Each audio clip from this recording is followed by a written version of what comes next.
Hello, chat. How are you guys doing? Hey! I love you. Shahalem Froggy's mom, thank you so much for the tier 1 sub for 96 months. Oh, wow. 8 feet is 96 inches. I've subscribed 1 month for each inch of Monty's ideal boyfriend height. Thank you, Shahalem. Thank you. Drinking my victory? Yeah, drinking my victory, chat. Finals and crochet, how are you? Are you crocheting your finals? Are you in, like, knitting school? Hello, chat. Goodness gracious. I think Angel Horizon is one of my opponents from yesterday, if I'm not mistaken. Can you confirm Angel Horizon? I'm pretty sure you are. If you are, I should probably VIP you. Because you've met me in person. Vardix, thank you so much for the tier 1 sub for 98 months. 2 months away. Crazy.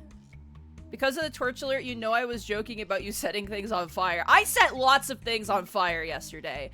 And honestly, it felt amazing and very empowering. Like holding a sword in the mirror. Nah, my finals are poetry related. Crochet just helped me calm my nerves. Oh, that's nice. Oh, goodness gracious. Jetwave. Oh my gosh, you're on an 85 stream streak. My goodness. And dropped a boy on me. Yes. Okay, so that is. I'm gonna VIP you, Angel Horizon. Hold on. Just so I remember. I'm terrible at, I'm terrible at remembering names and faces. It's really something I'm really bad at. But I'm gonna call you Angel Horizon in chat, though your name will probably... Unable to VIP. What? Hold on. Oh, I bet it's... Hold on. Hold on. Are cheers not working? I don't know what's going on. Hold on. There we go. Added you as a VIP, Angel Horizon.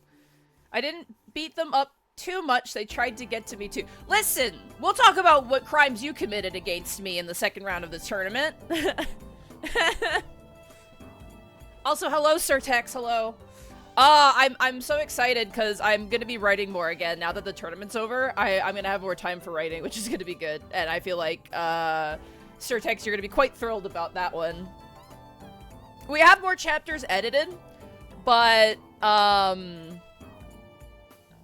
my goodness. We have more chapters edited, but I have to pace them out a bit slower now because we're almost caught up to where I've written so far. You.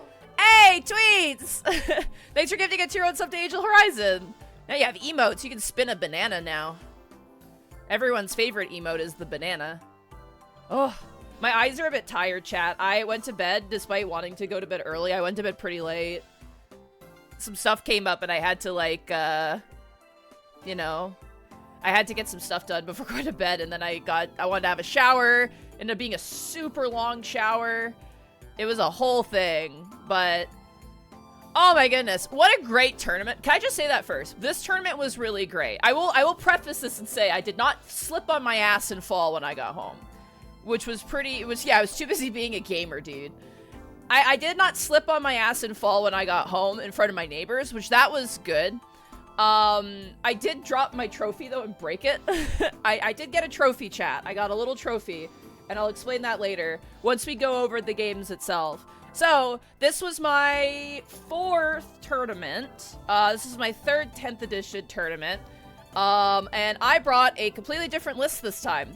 So, I'll go over what the list is. But I basically set a goal for myself to have enough painted. I just spent like the 30 minutes going back and forth about the thickness of a... What?! I'm so sorry, Sir Tex. Life truly is a prison, hey? What the hell? So I made a decision for this tournament that I wanted to run my salamanders. Now, I don't have 2,000 points of full salamanders, so I made it a goal for myself to paint enough to have for this list for my salamanders. Thank you so much, Angel Horizon. Everyone's armies looked really, really good.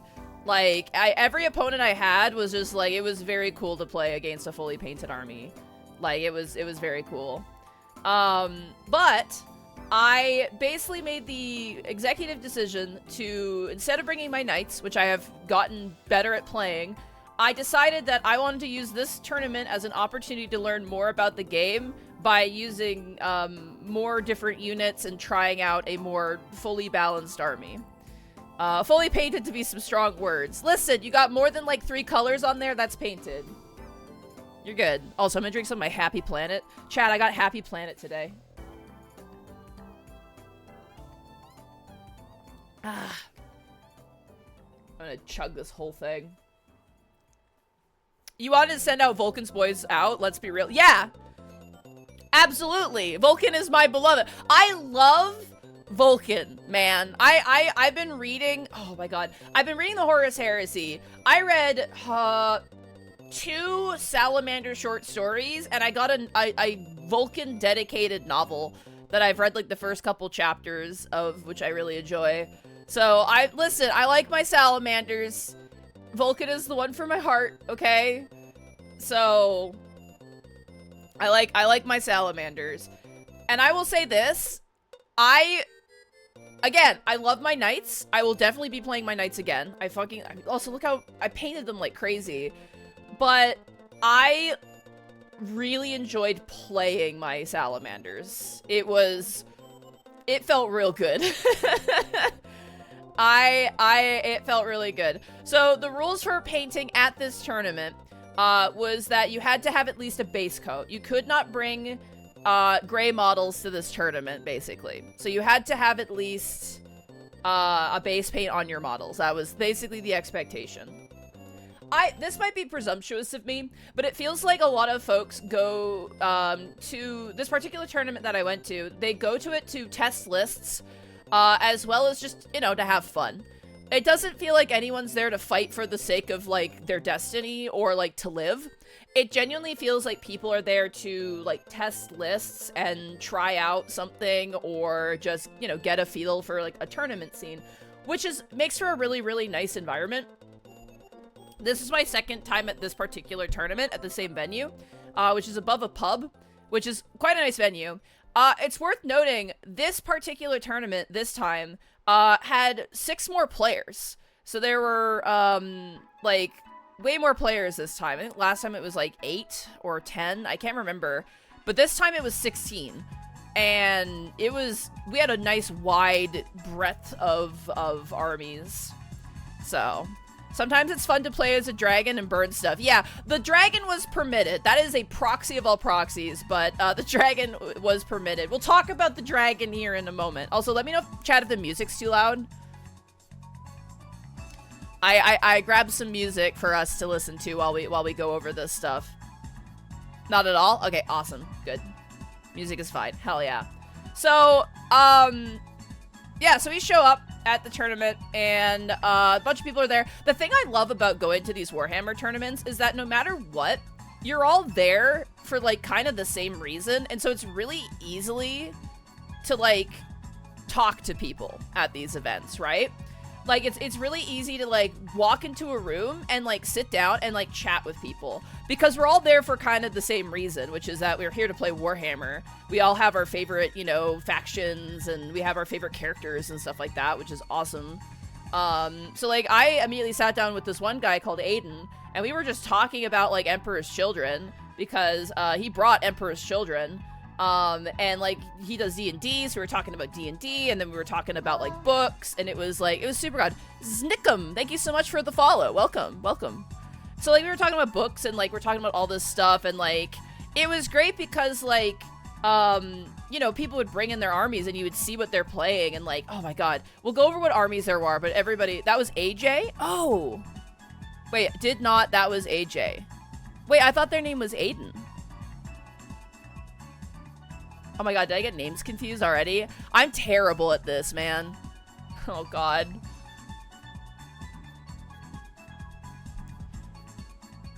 EC has an interesting Renegade book. Oh yeah, I read it. I read Renegade's Lords of Excess. That book is amazing. Yeah, I'm talking about Aiden, the Emperor's Children player. I think AJ was, what did he play? I didn't play AJ. But yeah. Yeah, names are hard. One of the funniest things is that I was looking at the roster chat, I just want to preface this. Gender is irrelevant in this sort of thing. It doesn't matter. But I did see someone with a name that is basically like, I guess unisex, and I was just like, oh, maybe there'd be another woman player there. And there was. When I walked in, there was another woman there, and I was like, oh my god, I wanna have a girl fight.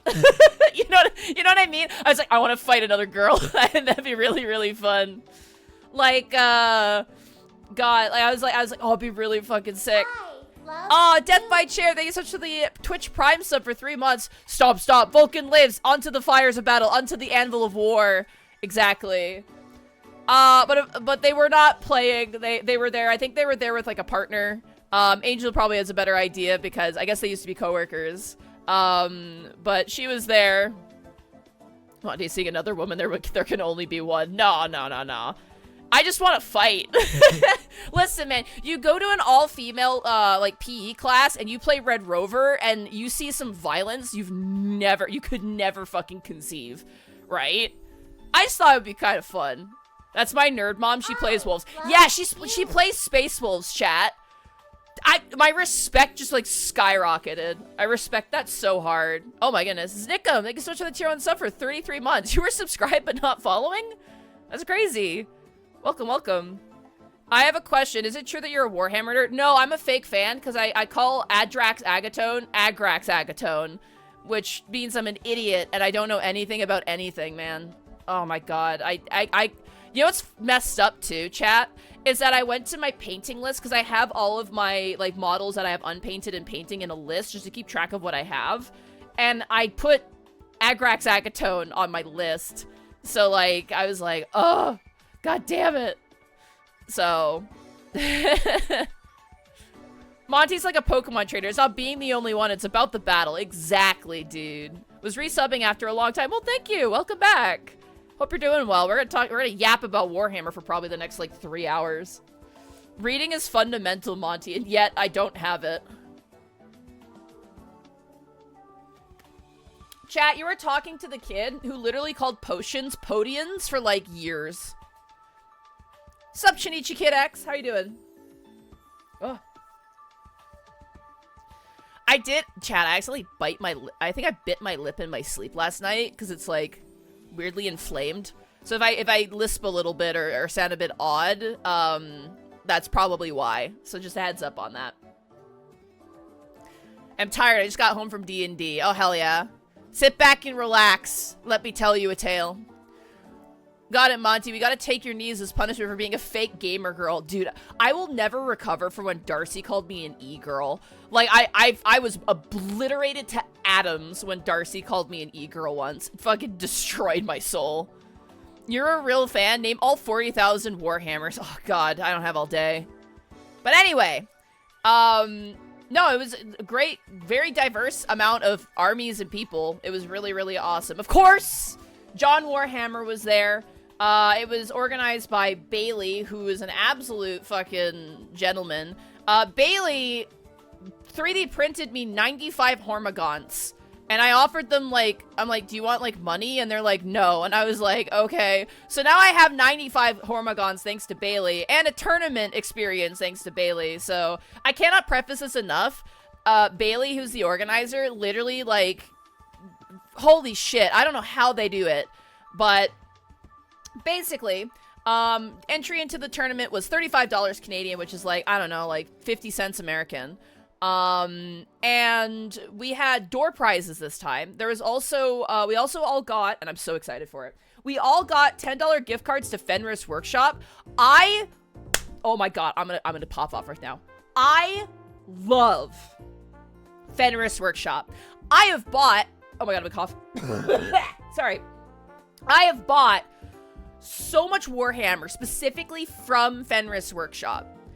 Because, yeah, respect to Bailey, 100%.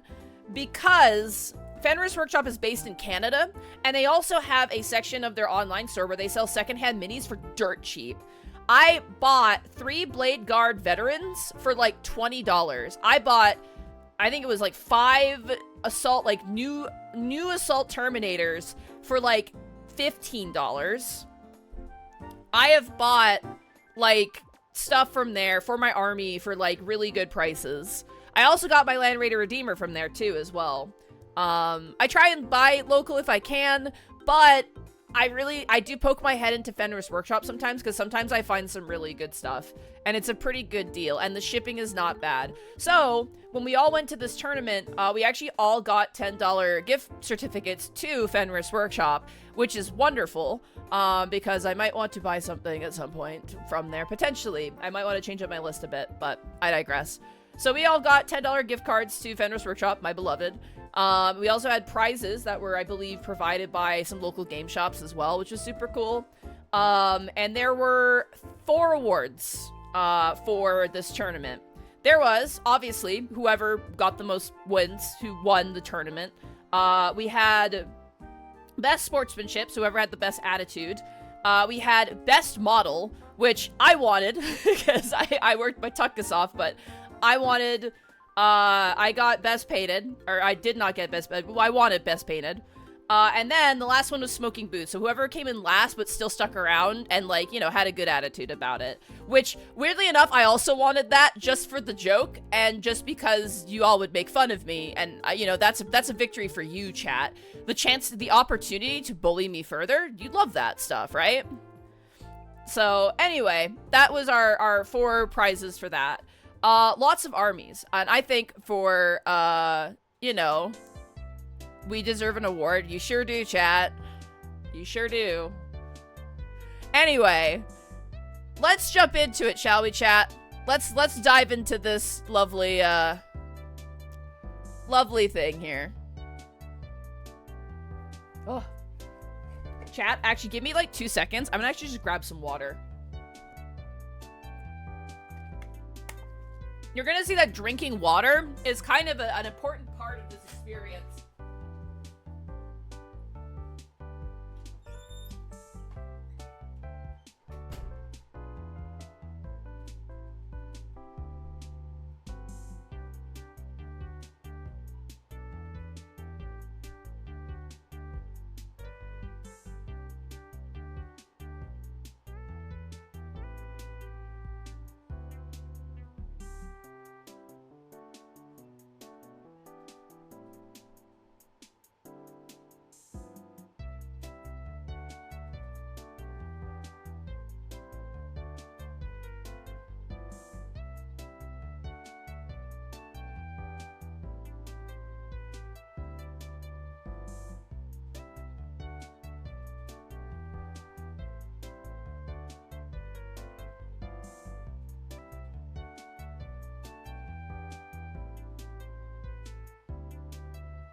Goblin found a spider. Well, Goblin found a spider, chat.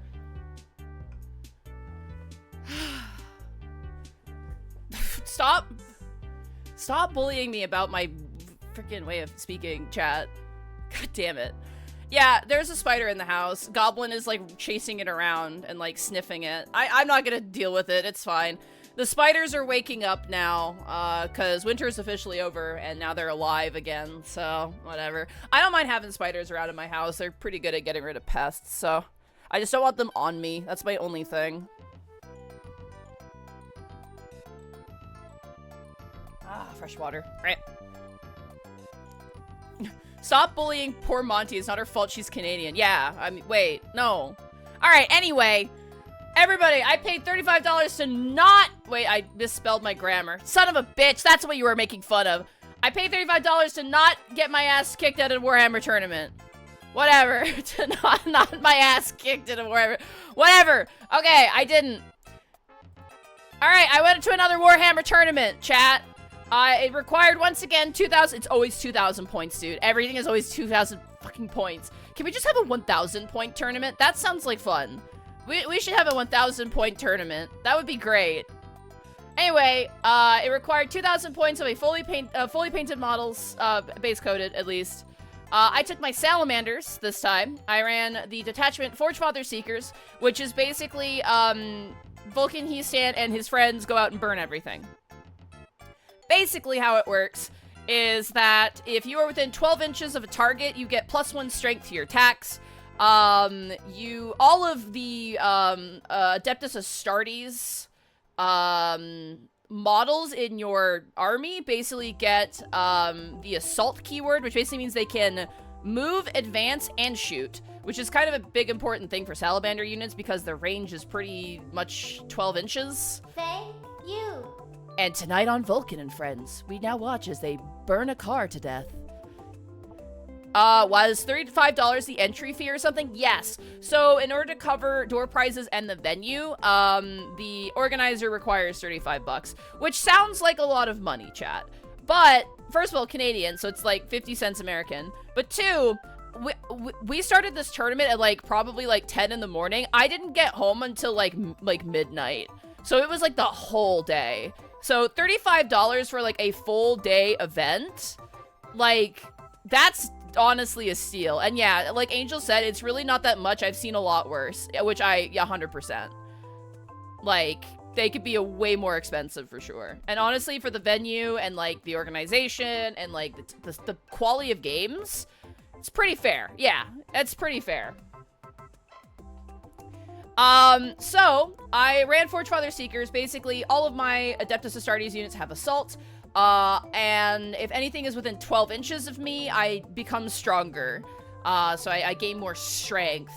But I have to run Vulcan Heastan, who is a named character epic hero model from the Salamanders list. And I also, obviously, this is a very specific Salamander detachment. I can only run, named Salamander units. So I can't, like, bring in, like, what Calgar or, like, Gilliman or you know, other characters from other Space Marine chapters. I have to only run basic, you know, like your basic Space Marines and named characters from the Salamander. So, of course, I ran Vulcan Heastan, the master of Barbie's Dreamhouse, and Adrax Agatone, who I've called Agrax Agatone for 7 years, oops, but Adrax Agatone, who is my thick dad and who I love very much. So my army included 2 10-man squads of Infernus Marines, a group of 5-man intercessors, 6-man aggressor squad, a Land Raider Redeemer, a Gladiator Lancer, a Brutalis Dreadnought, and a freaking dragon, also known as a Storm that I'm proxying as a Storm Raven gunship. Now, originally, I planned on bringing like some Assault Terminators and company heroes for this army. But then I got talking to a friend of mine named Mark, not Mark Allen Jr., but a different Mark, who is a big tabletop guy, and I was kind of sweating because I needed to paint all these models before the date, and I don't know if I was going to be able to get them all done in time. So I sent my list of painted models to Mark, as well as like the list I had already concocted, and sent it to Mark and got some feedback. And Mark was like, hey, if you can use the Storm Raven gunship, like, that would actually be kind of cool because, you know, basically what happened was I was kind of making a sweaty list just to, like, see what would happen. I am a gamer, but I am not a gamer. But I was trying to make, like, a sweaty list, and I sent it over to Mark, and Mark was like, hey, you know something that would be funny? And my neuron activated. Every pretense of being efficient was, like, gone. I threw that out like a basketball to dunk it. And instead, I went for the goofy thing, which was I could deploy an emergency dreadnought, which I'll explain later. But I had to bring the Storm Raven gunship to do this, so I did bring a Storm Raven gunship. I did get sleep before the tournament. I got a solid 6 hours before the tournament, which is pretty good, honestly. Considering the last time I got like 2 hours of sleep. Whoops. Actually, Angel Horizon was the one who didn't get any sleep, it sounds like. Angel Horizon, yeah, the barest of minimums, woohoo!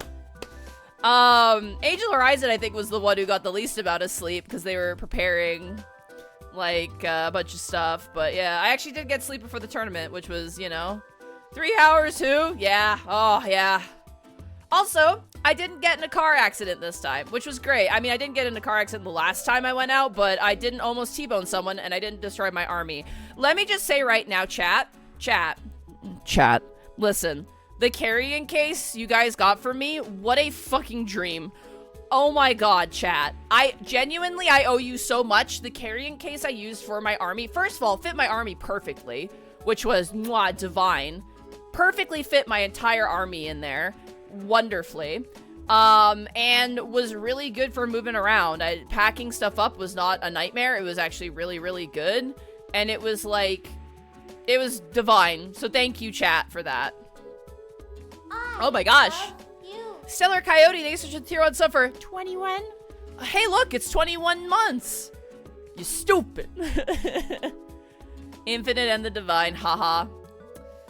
But yes, I didn't almost T-bone someone. My army, I did break an antenna off of one of my proxy models, which is whatever. But army did good. I will say some of my Space Marines from the Indominus box, because they're push fit, I don't know why.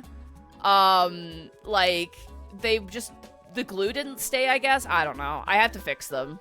But yeah. Salamander, brother, this transport is shockingly comfortable. It must be heresy, brother. Listen, magnets are heresy, but they're very helpful. So, alright. I had goals for this tournament, okay? One, I wanted to learn how to use infantry more. Like, I really wanted to learn how to, like, basically, I wanted to know how walls work. Because with knights, it's like, what the fuck is cover? What's that? I don't know what that is. You have to use cover to, like, play the game? What? Like, you know what I mean?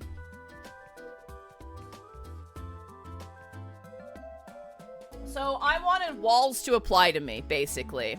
Yes, Sandwin, the carrying case was infinitely fucking useful. So, basically, my goal was I want to know how walls work, and how cover works, and how, like, that sort of deal works, more or less. Secondly, I wanted to figure out more keywords. So the one thing about playing Knights is that there's few stat blocks with few rules. When you go into armies with more models in them, you end up walking into more rules and more, like, keywords. So for me, you know, I wanted to learn more about what these key rules are because they show up a lot. And, like, I want to know what they're about. So, there's something like Twin Linked, which I've learned is basically when you roll to wound someone, you can re-roll the wounds. Devastating wounds basically is if you roll a 6 on your wounds, it does devastating damage, which can't be avoided. And sustained hits basically means, I think, if you get a sustained hit, it means you add another die to the pool and add that to the rolling to the wound.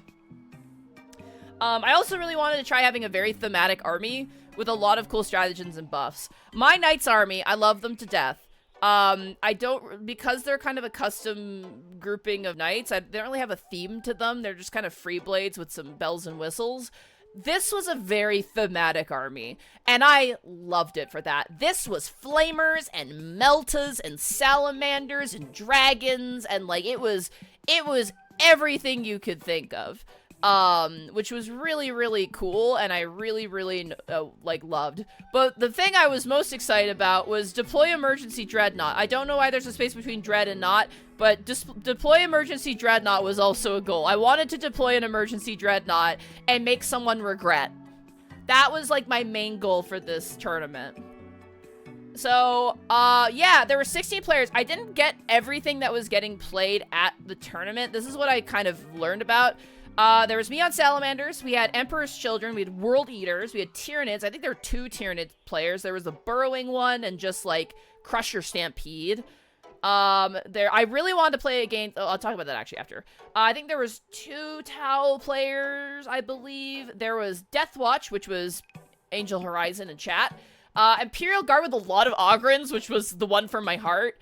Someone was playing Voton, which I really wanted to play against as well.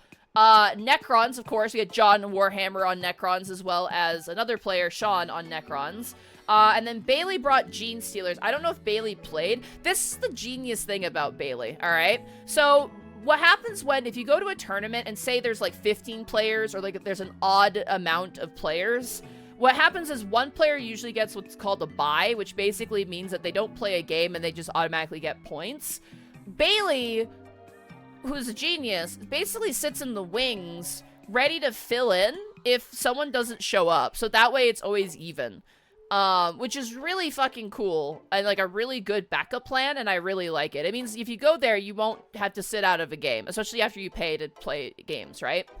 But yeah, in terms of armies I wanted to play against, out of this entire list of armies, I really, number one wanted to play against Emperor's Children. For the entire reason, because my custom Space Marine chapter fucking hates them. So I really, really, really wanted to play against Emperor's Children. I also really wanted to play against Tyranids because I have Tyranids and I want to learn how to play them more. I want that to be my, like, pure swarm army, like, really badly. So, you know, I really wanted to play against Tyranids. And also, I really wanted to play against Votann because I also really want to play. I respect Votann. I love Votann. I don't want to play against them with my knights, but I'd like to play them against, like, you know, play against them, like, with my anything else, you know? Because they're cool. Like, Votann is cool. I think they're so neat. And people who play Votann are usually very nice, so. Oh. Man, I really need to go through the backlog vlogs because I'm not sure who these players are. I'm spitting out a lot of names. All you need to know is that there are people at the tournament. You're good. John Warhammer is, like, one of the top 10 players in Canada. And Bailey is the organizer, and then, like, if I just mention names, it's names in passing. A few people from the tournament apparently watch my streams, which is horrifying. Case in point, Angel Horizon is in chat, and they were, my opponent in a previous tournament. And they're here again, so yippee! We need a glossary. Chat, come on, take notes! Anyway, great. I'm sure you'll notice, chat, very diverse set of armies here, which is what's great about going to these types of tournaments, is that every time I go to a tournament, and this has also been the same case here, I have played against something different. It's not like everyone's playing the same thing. Everyone's playing lots of different stuff. Angel, were there other Space Marines? I didn't see any other Space Marines at the tournament. I remember the last tournament I went to, there was Blood Angels. Oh, no, you're Death Watch. I'm an idiot. Yeah, you were Death Watch. I was Salamanders. Was there another? That was just you and me on Space Marines, eh? Okay. But anyway, there was probably more stuff. I may have missed it just because, like, there were 16 people, so. All right. This is my army. I'll lean away. Hold on. Ta-da! There's something so cool about seeing a fully painted army, like, all together. It's so cool. I took this picture before the tournament. But, yes! So, this is the Stormraven gunship. And this is my Dreadnought. Canonically, these two are brothers, by the way. That's my headcanon, my lore. These two are brothers. He carries him into battle. This tank was a Gladiator Lancer proxy. So I had Captain with 10-man Infernus, Vulcan Heestan with a 10-man Infernus. We had Agrax Agaton with 6 brick of Blade Guard Veterans, which are just melee, really strong melee. We had 5-man. These look like Assault Intercessors. I ran them as regular Intercessors, meant to more sticky objectives and screen stuff. And then 6-man Aggressor Squads, which had performance-wise, needed some help. And then Land Raider Redeemer, and oh god, I clicked the button. Land Raider Redeemer. Also, you can see in the background, I got this little dragon stand. Someone at Anime Detour got me, oh god, I think they were quartz. Fine quartz dice, like $100 dice, which was a crazy gift to give. So while I was at the convention, I actually bought a dice display stand that's a dragon, and then the dice make the spine of the dragon. So I have those on display on my shelf. Sorry, just a little aside. It's very cute. But yeah. Oh my god, my nose. I think being in a building with a bunch of nerds made me a little bit sick. So if I cough or sneeze, I apologize. But it also got really smoky a couple days ago, and my respiratory tract is just like, ugh. But yeah, this is the army. Also, super excited to bring Vulcan Heestan and Agrax Agaton. I am so happy that he got painted. I have had Agrax Agaton in my, to paint list for, 7 years. And then he said I did later, but I'm really happy with how they both came out. I'm really pleased with them. Super pleased with how these two came out. They're my first epic character models. Who's the red guy? You got to be specific. The red guy? Oh, the red guy? Oh, that's a Tech Marine. Sorry, I forgot to point out our lovely Tech Marine. That's our Tech Marine. So the Tech Marine can basically fix vehicles. He can empower them, and if a vehicle dies near him, he wants to kill, basically. Honestly, the Tech Marine was kind of a, I have 55 points. What do I get? I probably am not going to run him again in the list, but yeah, just for the sake of ease, I did bring him with me. But yes, these two were my character guys, and they were he was very angry. Yeah, he was a very angry guy. I'm still so happy with how C-Stand came out. Like, I'm so pleased with how that came out. Like, man, I really put my whole heart into this. So, also, is this Pokemon Ranch music? My, like, memory, my nostalgia is flaring. Pokemon Ranch. Oh, it is Pokemon Ranch. God, I have Pokemon Ranch still on the Wii. I was actually thinking about, like, setting up a thing where, like, chat, I could add you in as, like, Pokemon or something, but it would be such a hassle to set up. Pokemon Ranch was awesome. I wrote a comic when I was, like, a child about Pokemon Ranch. Alright. Okay, let me explain how my army works, okay, before we get into it.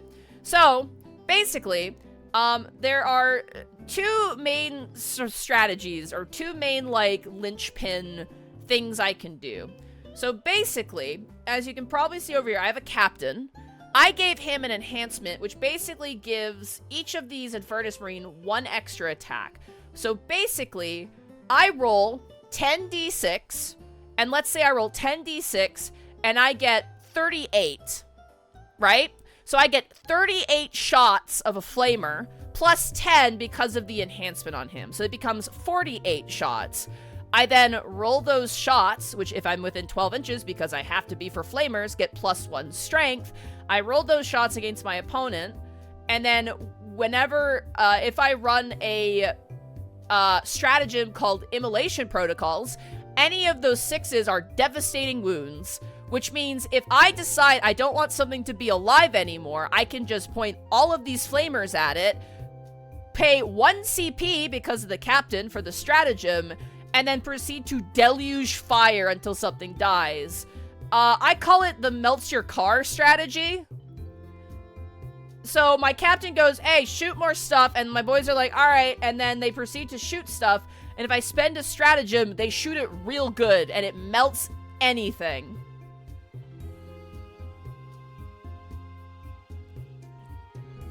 I used it in each of my matches. Kind of was a waste in my second match, but it's fine. Ah, yes, the Arizona and May stratagem. So that was like the best, most powerful stratagem I had, was the melt your car stratagem. I also had this other ability, this other stratagem, where if you shoot, say, my dragon that is carrying my Dreadnought, if you shoot a transport, whether it's my Land Raider Redeemer or my dragon, if you shoot it, I can then immediately deploy what is ever in there and have it shoot back at you. Which is great because then I can fucking charge the board with whatever I dropped. 100 bits, a fun bit of tech with flamers on Overwatch because you don't have to roll the— yeah, Overwatch with flamers was a great deal important. Add that into the detachment rule of +1 strength. It's disgusting. But yes, I had deploy emergency Dreadnought where if someone shot me, I could deploy emergency Dreadnought and then have it attack whatever just attacked me. And it was great. So, let's get into the matches, shall we? Does everyone understand the crux of my army right now? Now, my army excels at, like, mid-range combat. So I want to be— long range is kind of— it's really shit. But, like, mid-range is very good. I also have decent enough melee in the form of my Blade Guard vets. My goal is to put Adrax Akatone with his Blade Guard veterans into the Land Raider, shove that shit into the middle board, and then unleash the boys and have them attack something. That is the main goal with this. Lots of flamers, lots of meltas. Meltas suck to— I think meltas suck, to be honest with you. I never hit with meltas. I really never hit with meltas, which sucks. They're kind of shit for me. I don't know what I'm doing wrong, but I find that meltas just don't do it for me. Flamers I love. Oh my god, flamers do I love. That's a very common occurrence with meltas, Monty. I hate it. I want it to be less common. At least with, like, Oath of Moment, I can, like, re-roll my shots to hit, which is nice, but It does suck sometimes where I shoot out all my Meltas and I don't get a single shot through, and that's like a whole weapon profile, but whatever. When they hit and when they do damage, it's pretty great. And yeah, melted guns are cool. Anyway, so, chat. When I get to the tournament, I joke with John Warhammer, and I'm like, I really hope I don't get first round with you again. We can't keep doing this, John Warhammer. I don't want to be your first opponent. And thank God, chat. Not that I dislike John Warhammer. He's a great opponent. He's a very fun guy. I just didn't want to play against, like, a sweaty Necron list. However, as you can see by this graphic, I got put to Necrons. But it was not John Warhammer. It was instead this lovely gentleman by the name of Sean, who was running a very cool list. But that also did include the Nightbringer. So we're back with the Nightbringer, baby. I can't escape this ghastly boy-kissing fucker. He's everywhere I go. He haunts my dreams. My opponent did have the new model, though, and the new model is, like, what? Sadly, it was the only model in his army that wasn't, like, fully painted. It was base painted. It was not John Warhammer, but Sean Warhammer. Exactly. You didn't want Necrons, and you got Necrons. I have started so many tournaments fighting Necrons. Now, with my opponent, I told him, I'm like, hey, this is my first time actually running this list. It's the first time running this army since 9th edition. You know, I'm like, I'm gonna probably ask a lot of questions. I'm probably gonna slow the game down. I just want to say thank you so much for your patience in advance. And like, and I always tell my opponents, I'm like, hey, if I ask a question, it's not me arguing for a rule. It's just, I just want clarification because I'm learning and I don't know things. So if like, you're like, oh, this is what this is. And I'm like, but wait, what happened? Like, does this do that? And then you clarify. It's not me. I'm not trying to argue. I'm just trying to get more information just to understand it. So, you know, Sean, very chill, very calm dude. I was super excited to play against him. I'll just say our game was slow, because I was slow. But John, I was not, like, it was really funny, because I was like, what are you running? And he's like, Necrons, and I was like, oh no, and he's like, don't worry, I'm only running one Satan, and I'm like, oh, thank God. An actual potentially fun game. And what a fun list this was. We'll get to that in a moment. He was playing a melee Necron list. Like, if you want some melting guns to absolutely pop off, you should look into an Apothecary Biologist. I am actually looking into some other units. Death by Chair. I am looking at some stuff. I'm looking at Librarians too as well. I'm looking at some things. I have some ideas. But yes, he was running melee Necrons, which was very, very cool.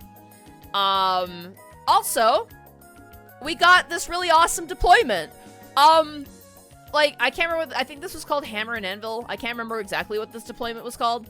But basically, it's just, you know, each side, you have just open field, not search and destroy. I wasn't shoved in the corner.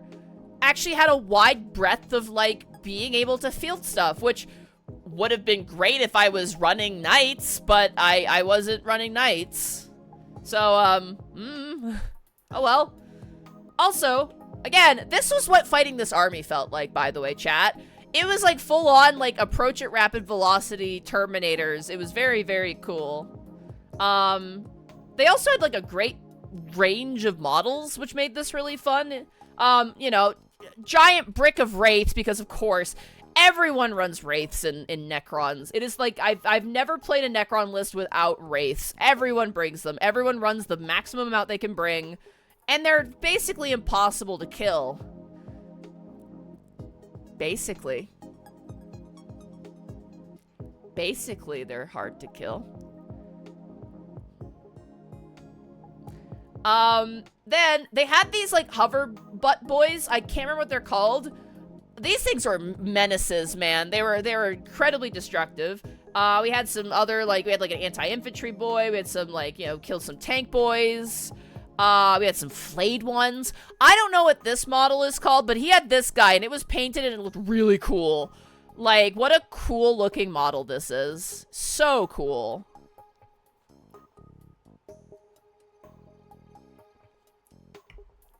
Very, very cool model. I couldn't remember what else he had. Of course, he had the Nightbringer. but like he had a really good range. This is a new boy. It looks good in person, chat. This model looks really, really good in person. So, this is the second round, or for the first round. I deploy pretty, I want to be in the middle of the board. Now, Heesan has an ability where basically I can denote one of the objective markers on the field to be his Barbie dream house, basically. Basically, if Vulcan is standing within that objective, which you can see I denoted it by marking it with a platinum piece. These are actual D&D platinum pieces, by the way, like Waterdeep platinum pieces. I brought these as markers just to, like, help me, like, cover my basis for, like, what stuff is. What model is the big boy? I don't know what this is. I can't remember. So I basically denoted this objective marker as Vulcan's Barbie dream house, basically. I wanted to kind of take over this spot and just hold this position. Here's the thing about this army. They're pretty decent at holding things down, which is very, very nice.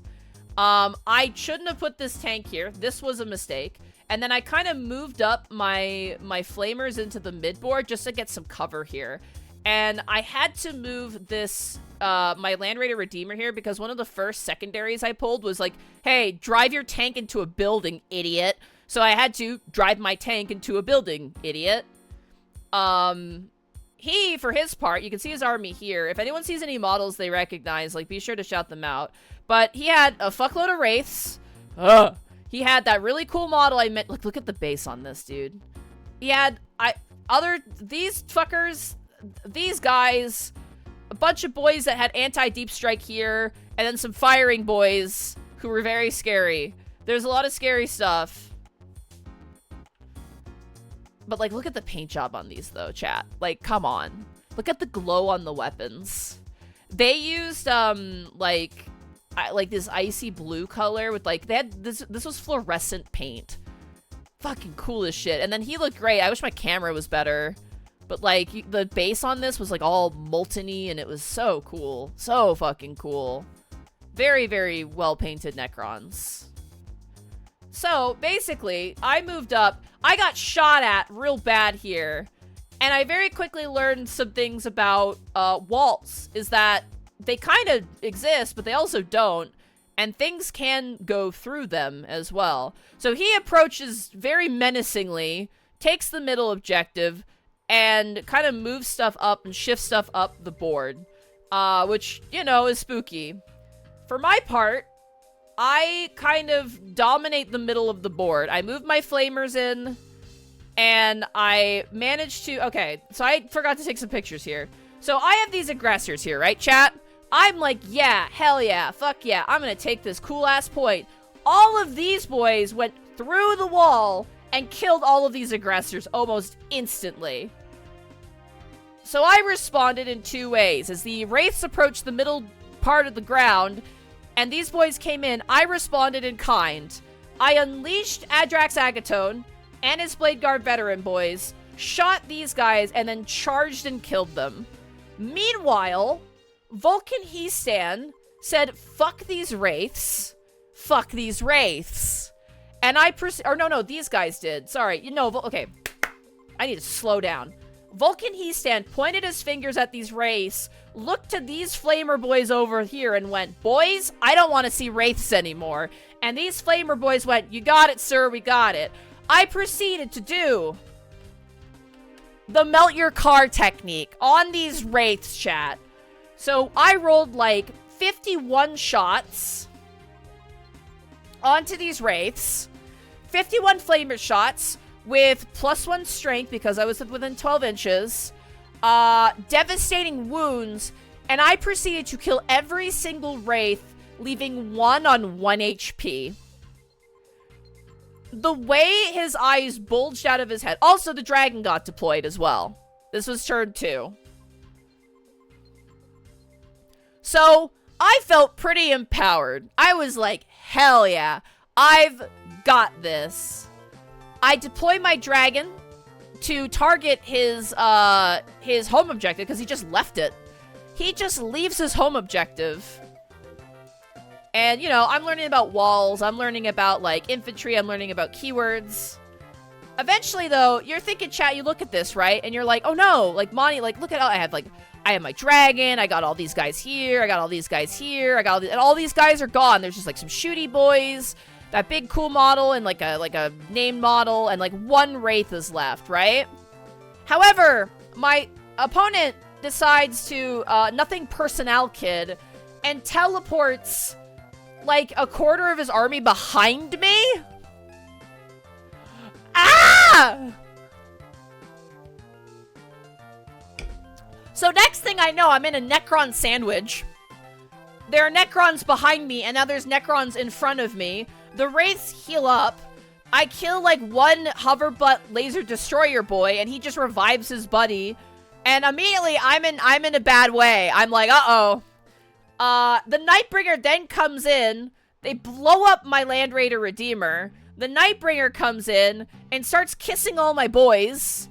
My Blade Guard veterans and Agrax Akatone are getting ripped apart by, like, these things. I'm getting shot at. My intercessors are hiding like cowards. This tank isn't doing shit. And Heastan is just trying to hold this point and is pointing at enemies trying to kill them. Eventually, I do manage to deploy emergency Dreadnought. I drop off a Dreadnought here. Oh, right, it wasn't a Wraith that lived. It was, like, the leader character that lived. So, I drop off emergency Dreadnought here. And then, the Nightbringer kisses all of my boys to death. The Land Raider did not explode. No, it just got destroyed. I gotta stop saying it blew up, because that does have a different mechanical meaning in the game. But I just try to turtle up here and hold what I've got. I try and hold this point. And my dragon takes his home objective, which is great. Or at least the Dreadnought does. The dragon can actually hold objectives. But we're only on, like, round 2, or, like, round 3. And we're running out of time. These boys are fucked. Look at this. There's, like, these horrible claw boys. You've got 2 anti-infantry guns. You've got the rest of these destroyer boys.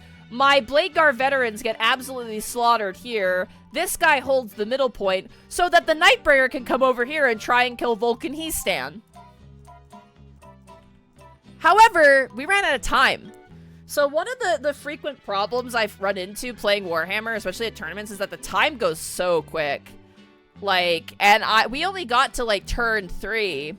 So me and my opponent decided to, we took a break. We're like, hey, let's just take a quick break and, like, let's come back up and let's finish the game. So we actually got in around 4, because we just wanted to play more, and it was really, really fun. So when everybody got lunch, I went downstairs to the bar and I got some water. And then we came back upstairs and we kept playing. Now, at the point we were at, in terms of secondary points and I don't know what the primary mission was. Angel, do you remember what the first mission was for the tournament? I do not remember what the first mission was at all. I was just focusing on learning the game. I didn't really actually pay attention to that. 100 bits from Surtex. I see you made the critical mistake of that most people make when doing infantry and pushed a lot of different spots at once. I find a good strategy with the Astartes armies to pick 2 or 3 objectives and hold 2 mandatory and 1 optional and hold all 3. Yeah. Oh, it's hidden supplies. That's right. Yeah.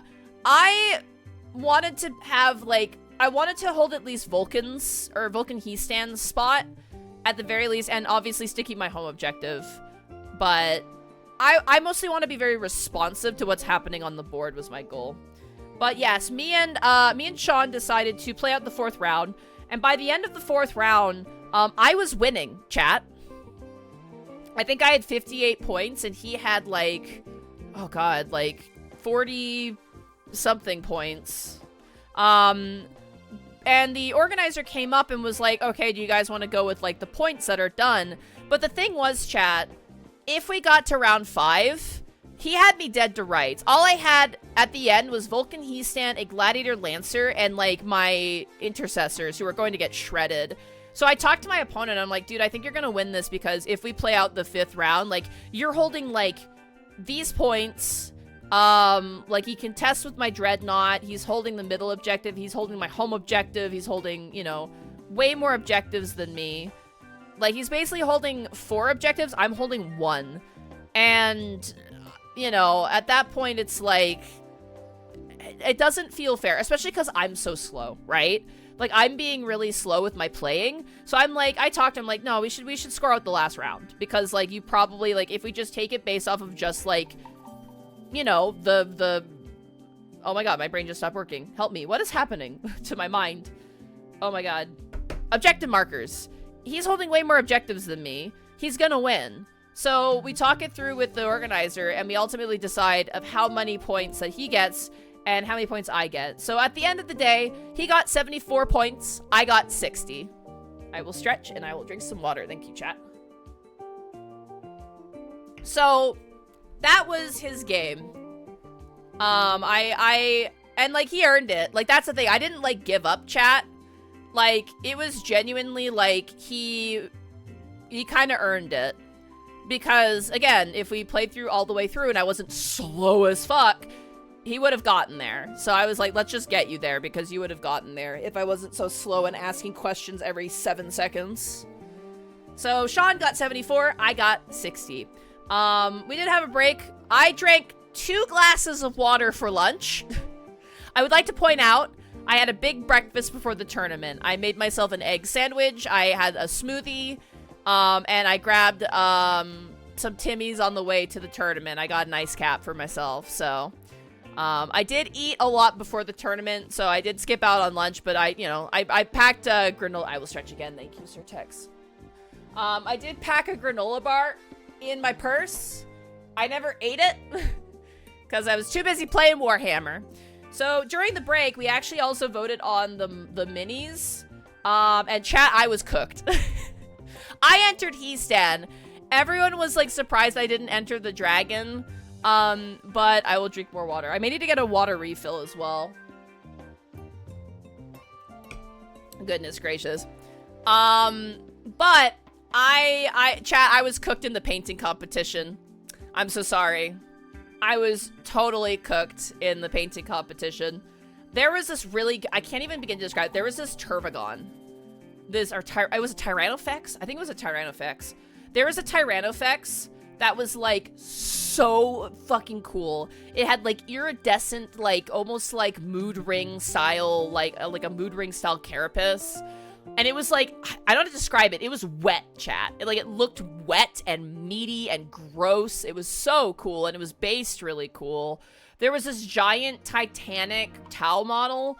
Not like a Storm Surge or like a Riptide, but like the big giant resin Tau Titanic model that was done up in like a really cool pose. There was some really good small minis. Someone had the new like lizard riding Slaves to Darkness character. They brought that to enter.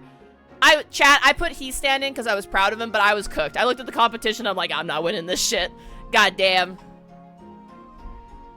Yeah, the Taunar Supremacy armor, that was what it was. It was like,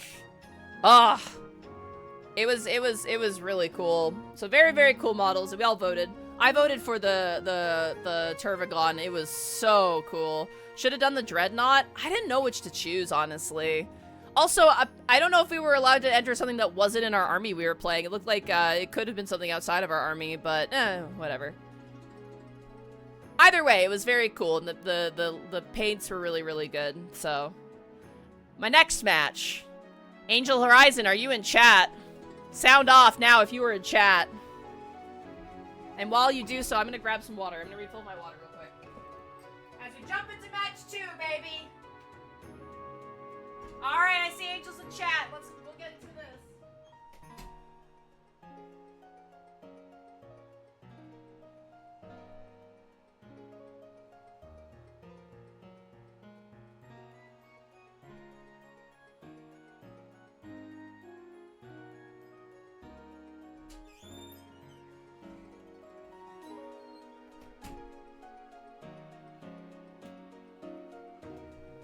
All right, I'm back. Got more water. Let's go. All right, chat. My second round. is against. Are you cool if I use? I put your real name up here, Angel. Are you cool with that? I did put it in for like the. I love Oh my goodness, you. box cheese. Thanks for the tier 1 sub for 33 months. Oh, 33. 33. If you combine them together and reverse them, they become an 8. Skunk Lumpy, don't hit my butt with a hammer. What the hell's wrong with you? So chat. My second match was against Angel Horizon, and this is our second game we ever played with each other. Angel brought their Death Watch. Different list composition for this one. No Brutalis Dreadnought. But really, really awesome list with some really fun stuff in it. For those who do not remember, Angel was the one who had a Brutalis Boxknot charge my Strasus Knight Lancer and one-shot it. Which then made me buy a Brutalis Dreadnought because that was the coolest thing I've ever seen on planet Earth. And it was like retribution in a way. Now Angel had to go against my Brutalis Dreadnought. Flip the knight, yeah. Just, did you see what they did to the knight? They flipped the bitch. This Brutalis Dreadnought is the, like, this moment was like the epitome of like fuck around and find out. So what are they making you buy this time? I don't know. Well, we'll talk about that later. We'll talk about that later. Anyway, this is a rematch, and I was very, very excited. Also, we got this detachment this deployment, which I can't remember the name of. But I was like, damn, another really big, very good deployment for knights. And I'm bringing salamanders. Yeah, I'm not gonna complain. Tipping point, thank you. This is tipping point deployment.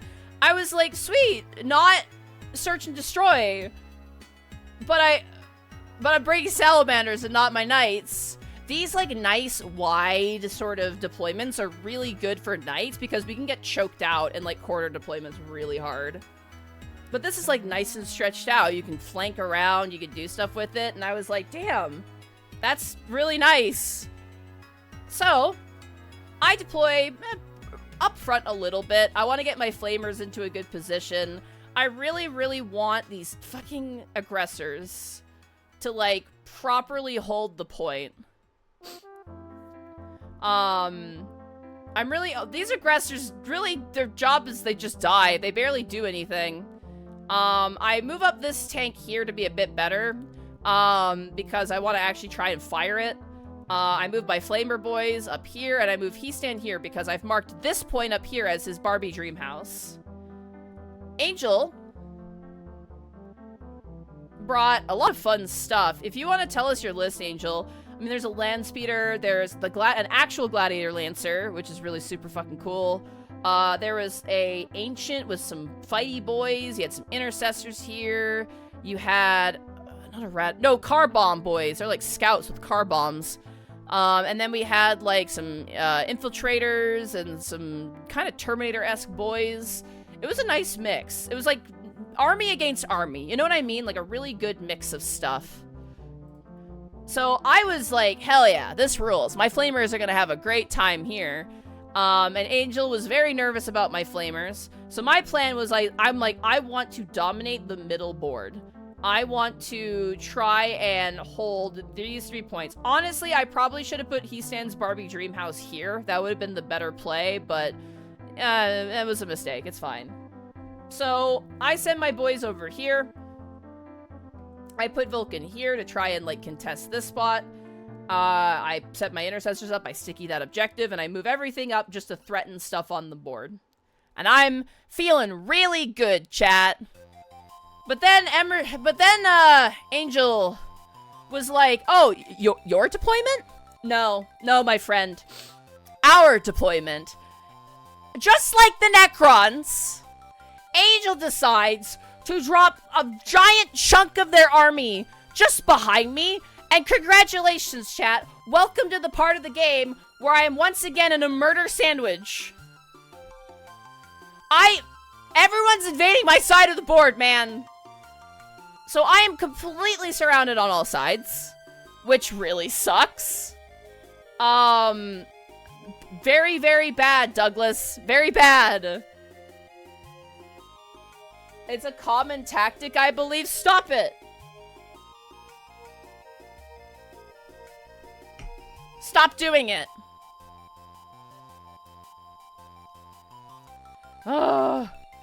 Everyone needs to make a sandwich. This is literally how it feels, though, chat. This picture in the middle was genuinely how it felt. So, immediately, my captain gets sniped, and then my Infernus squad here gets obliterated. I initial D Tokyo Drift slide, killing everything here with Heestan and his boys, but this was a Judiker. He lived. No problem with that. These boys start firing on these guys. I try and shoot back as much as I can. And then, I don't know why the fucking plane is... but the dragon enters the field. Here comes the dragon. It has entered the field. And my opponent, Angel, forgets a very key point in my army. Now, I'm going to explain something here if you want to play Warhammer. If you run a list, right? Like, for example, I have my list where, like, I have my flamers that are really strong and I can buff them up super big and, like, they're really scary. I also have it where if someone shoots my transport, I can unleash anything inside. It's very important, and I'm saying this to, like, teach you because this is what I was taught. It is very important in Warhammer, you know, to tell your opponent what your surprises are, okay? Like, it's like, you don't want to set up a Yu-Gi-Oh! Trap card because it's kind of a dick move, right? Because people aren't going to know your army. There's so many armies with so many different detachments that people can't keep track of it. So when you play against someone, it's generally good manners to be like, hey, what does your army do? Is there anything I should be aware of? And that's where you tell people, like, hey, if you shoot my transport, I will unleash, like, the thing inside and it can shoot back at you. Oh, if you know, these flamers have this ability where if I'm, like, within 12 inches, I do more damage. And hey, if I spend a CP, I can melt your car. You know? I will melt your car.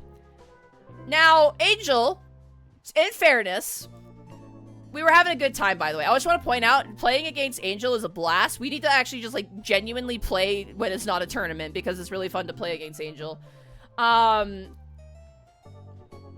deploy my dragon, and Angel forgets that I can deploy emergency Dreadnought.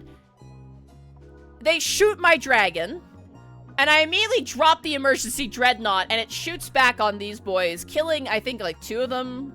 1 or 2 of them. And I'm just like, oh, so you've chosen death, it seems. Meanwhile, up here, Adrax Agaton and his boys are just carving a path. They killed the Ancient and his boys here. They killed an entire Intercessor squad up here. And then they were gonna, like, potentially go for this land speeder, but I was more focused on keeping this point. Meanwhile, this Phobos Arbor Lieutenant has been just running away the entire match. I then turn my dragon to fly off the board this direction. But while there's chaos happening over here... Oh, by the way, my tank got blown up. While there's chaos happening over here and over here, Adrax is just having a swell old time just stabbing and killing people, and it's wonderful for him. However, Emerson and I have this problem where we have too much fun. Emerson and I, we like to yap during our games, which is good. It's very, very fun. Plus, we had your friend who was there, Angel, who was, also, I think I just said your real name, whatever. Sorry about that. We had your friend who was over, who was watching the game, the Space Wolves player. She was over there chatting with us as well. So the organizer came over and gave us a chess clock because we were going so slowly, which ended up timing out. Our chess clock timed out, but yeah, we got hit with the naughty children get hit with the chess clock punishment a little bit, which was fair. We were yapping. It was fun. But ultimately, I charged in. It was like, excuse me. If you look at the board, we just swapped home objectives, basically. Emerson's final secondary was one where he had to try and control more objective markers than me, which he got in the last round. But I managed to take this point. I attacked his boys over here, and I tried to contest this point. I think you got this from me, didn't you? I can't remember. I feel like you took this from me. Yeah, but we basically, like, rotated the map. It was kind of wild how that went down. It was very funny. The final score, though, once again, another close game. I got 40 points. Emerson got 49 points. So 9-point difference, that's pretty close. Whenever a match is with a, like, less than 10-point deficit, that to me is a close game. Like, in my heart, that is a close game. But we only got to, like, what, round 3? Right? I think we only got to round 3 in that game because we were really chewing the fat in that one. It was really, really fun. It was super fucking fun.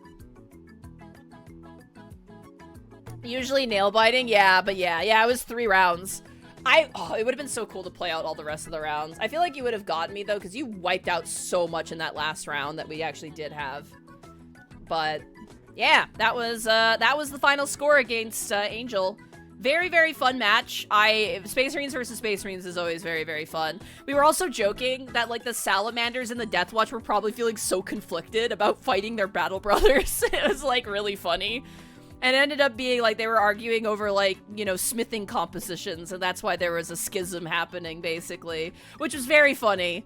It was a very funny thing to do, where you see, like, the Death Watch, like, Salamander running up on, like, you know, Salamanders, and it's just like, why must we fight, brother? It was very funny. Oh, man. So, I had another glass of water. Yeah, I also had some Death Watch boys with my aggressors. Yeah, which is like, it was just a lot of irony all around. Why must we fight, brother? But, I had my 3rd glass of water. Chugged the 3rd glass of water. And immediately went into my last game. And chat, my last opponent, I was so happy, chat. Like, genuinely over the moon. Over the moon, chat. Can you guess what my last opponent is? I want to see if chat can guess.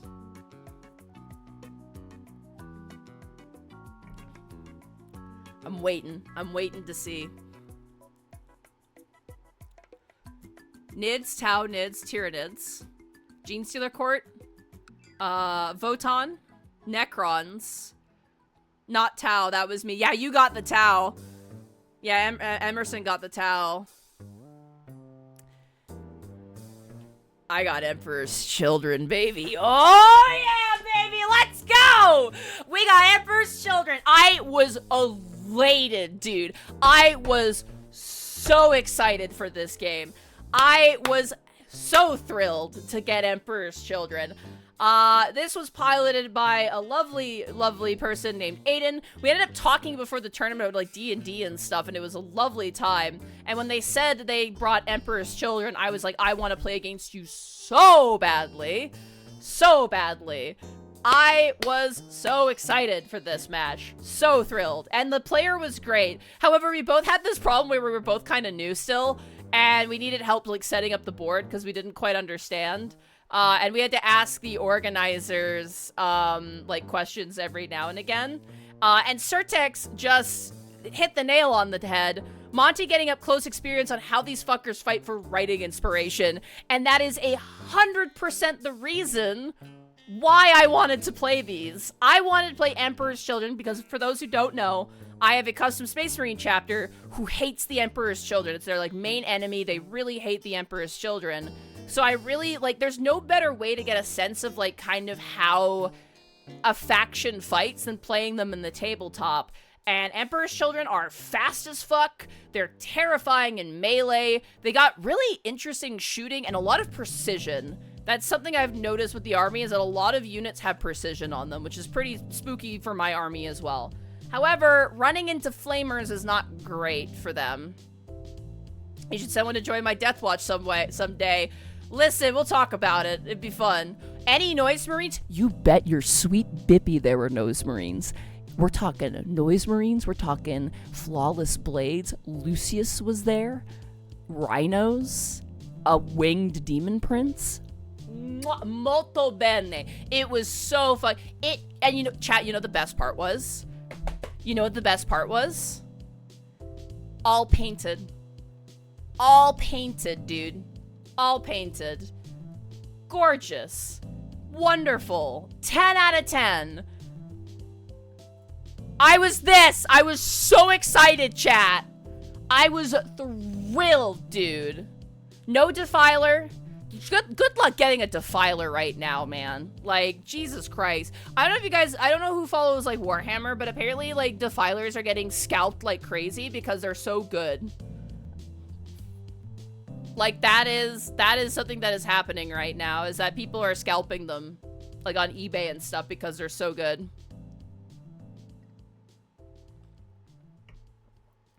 He was so excited to get to play this tournament. He's been trying to learn his army for weeks before the tournament. He was a good player, honestly. Like, I want to play him again, too. He was really good. I do feel bad for people who play Emperor's Children right now, because from what I understand, they're not doing super hot right now. I mean, the Defiler has helped them quite a bit, but, like, he's super new but really good. He's got a good attitude. I really wanted to catch him at the end of the tournament, but he left before I could say anything. I was a little sad about that, but I hope I get to play him again. He was really fun to play against, and it was, like, very, very good manners on him. He was very, very great. Yeah, I'm already going to face the Emperor's Children. It also, like, I just finished an Emperor's Children book chat as well, so I was very excited to play against Emperor's Children. Very, very excited for it. And then we got Crucible of Battle. And I was like, we're getting all these really nice deployments, and I didn't bring my knight army? What the fuck? Out of all the tournaments, this one had all of the deployments that would have been perfect for my knights. And I didn't bring my knights. Oh my god! I played myself, dude. The Machine Spirit has a cruel sense of humor. It sure does, doesn't it? Oh, man. Sorry, I'm sniffling. I apologize. But what the hell, man? I was like, by the last game, when I saw what the deployment was, I was like, in my mind, I was like, son of a bitch. I could have literally had the best 3 deployments for knights. Ah. God damn it, man. Whatever. Anyway. I deploy kind of forward. I really clump up this time. Mostly because I really want to focus kind of on this side of the board. Oh, I accidentally clicked. I want to focus on these 3 objectives, basically. I don't like holding the middle objective. There's not a lot of shooting in this army, but I am still concerned about the Noise Marines. I'm mostly worried about melee. Yeah, just watch. If when you bring your knights, search and destroy every time. I got it twice in one tournament. That sucked. God, I think I got it. Did I get it 3 times in a row at one tournament? I can't remember. I think I got it like 3 times in a row at one point, and I literally wanted to set the world on fire, which is what I'm doing here.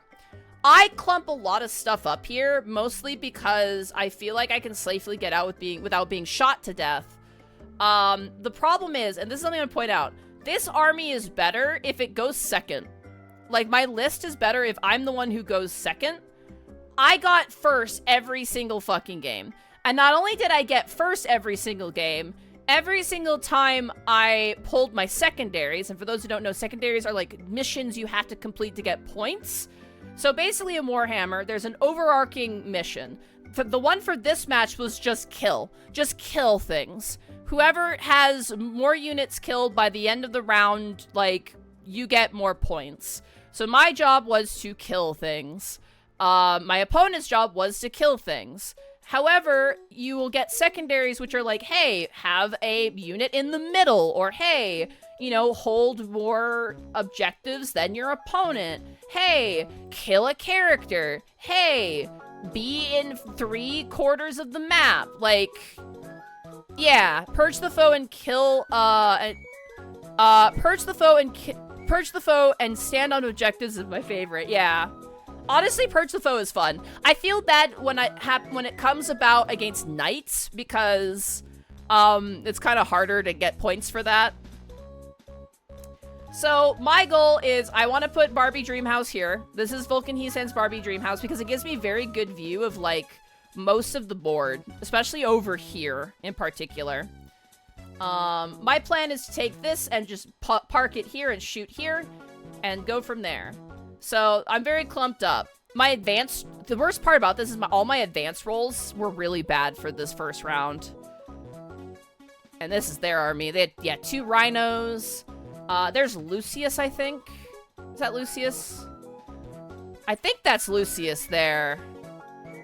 And we have, like, some shooty boys. We got some noise marines here. I think those are the flawless blades. Winged demon prince. That new demon prince model's great. Some chaos spawn, because of course. Like, really, really cool, fun list. Also, really well painted. Also, they had, like, dice. They had pink and purple dice.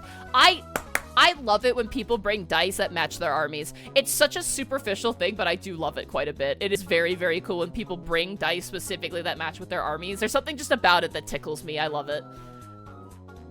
So I move up the board. I get... Oh, God. Hold on. I wrote it down. Hold on. Let me grab it real quick. There it is. So I get first round, and I got probably the worst 2 things to get. For my secondaries, which is Bring It Down and Storm Hostile Objective. So Bring It Down is I have to kill a monster or vehicle, and Storm Hostile Objectives is I need to kill units on an objective. Well, the only thing I can attack that is a vehicle is this rhino here, so I make that my target.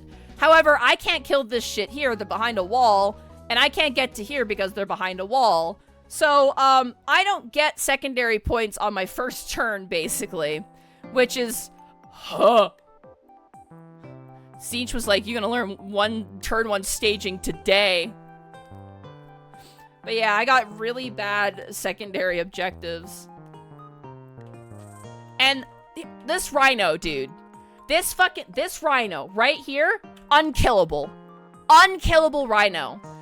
In turn 2... I dumped my Land Raider Redeemer and, like, an entire Blade Guard vet firing line, a anti-tank pistol from my Tech Marine, and I think I shot my Gladiator Lancer at it, and it fucking lived. And then it unleashed its boys. So I responded by unleashing my boys. So Agrax Agatone got dropped off and charged in and killed the Rhino. And then I stayed there to try and deal with these. These guys lined up shots on these, and these guys did too, which was kind of bad, but it's fine. Meanwhile, I sent my Land Raider to the middle of the board, because I got a secondary where I had to be in the middle of the board. So I move Heestan to the Barbie Dreamhouse. I keep these guys kind of in the middle of back, and I move my aggressors up. I really want to get my aggressors. Also, the dragon has hit the field now at this point. Adrax Agato, my thick dad, has a hard time in this corner. He gets blitzed pretty bad. Again, lots of precision. I heard about this from across the room. Oh yeah, did you hear about the rhino not dying? Oh my god, that rhino, dude. It refused to fucking die. Oh.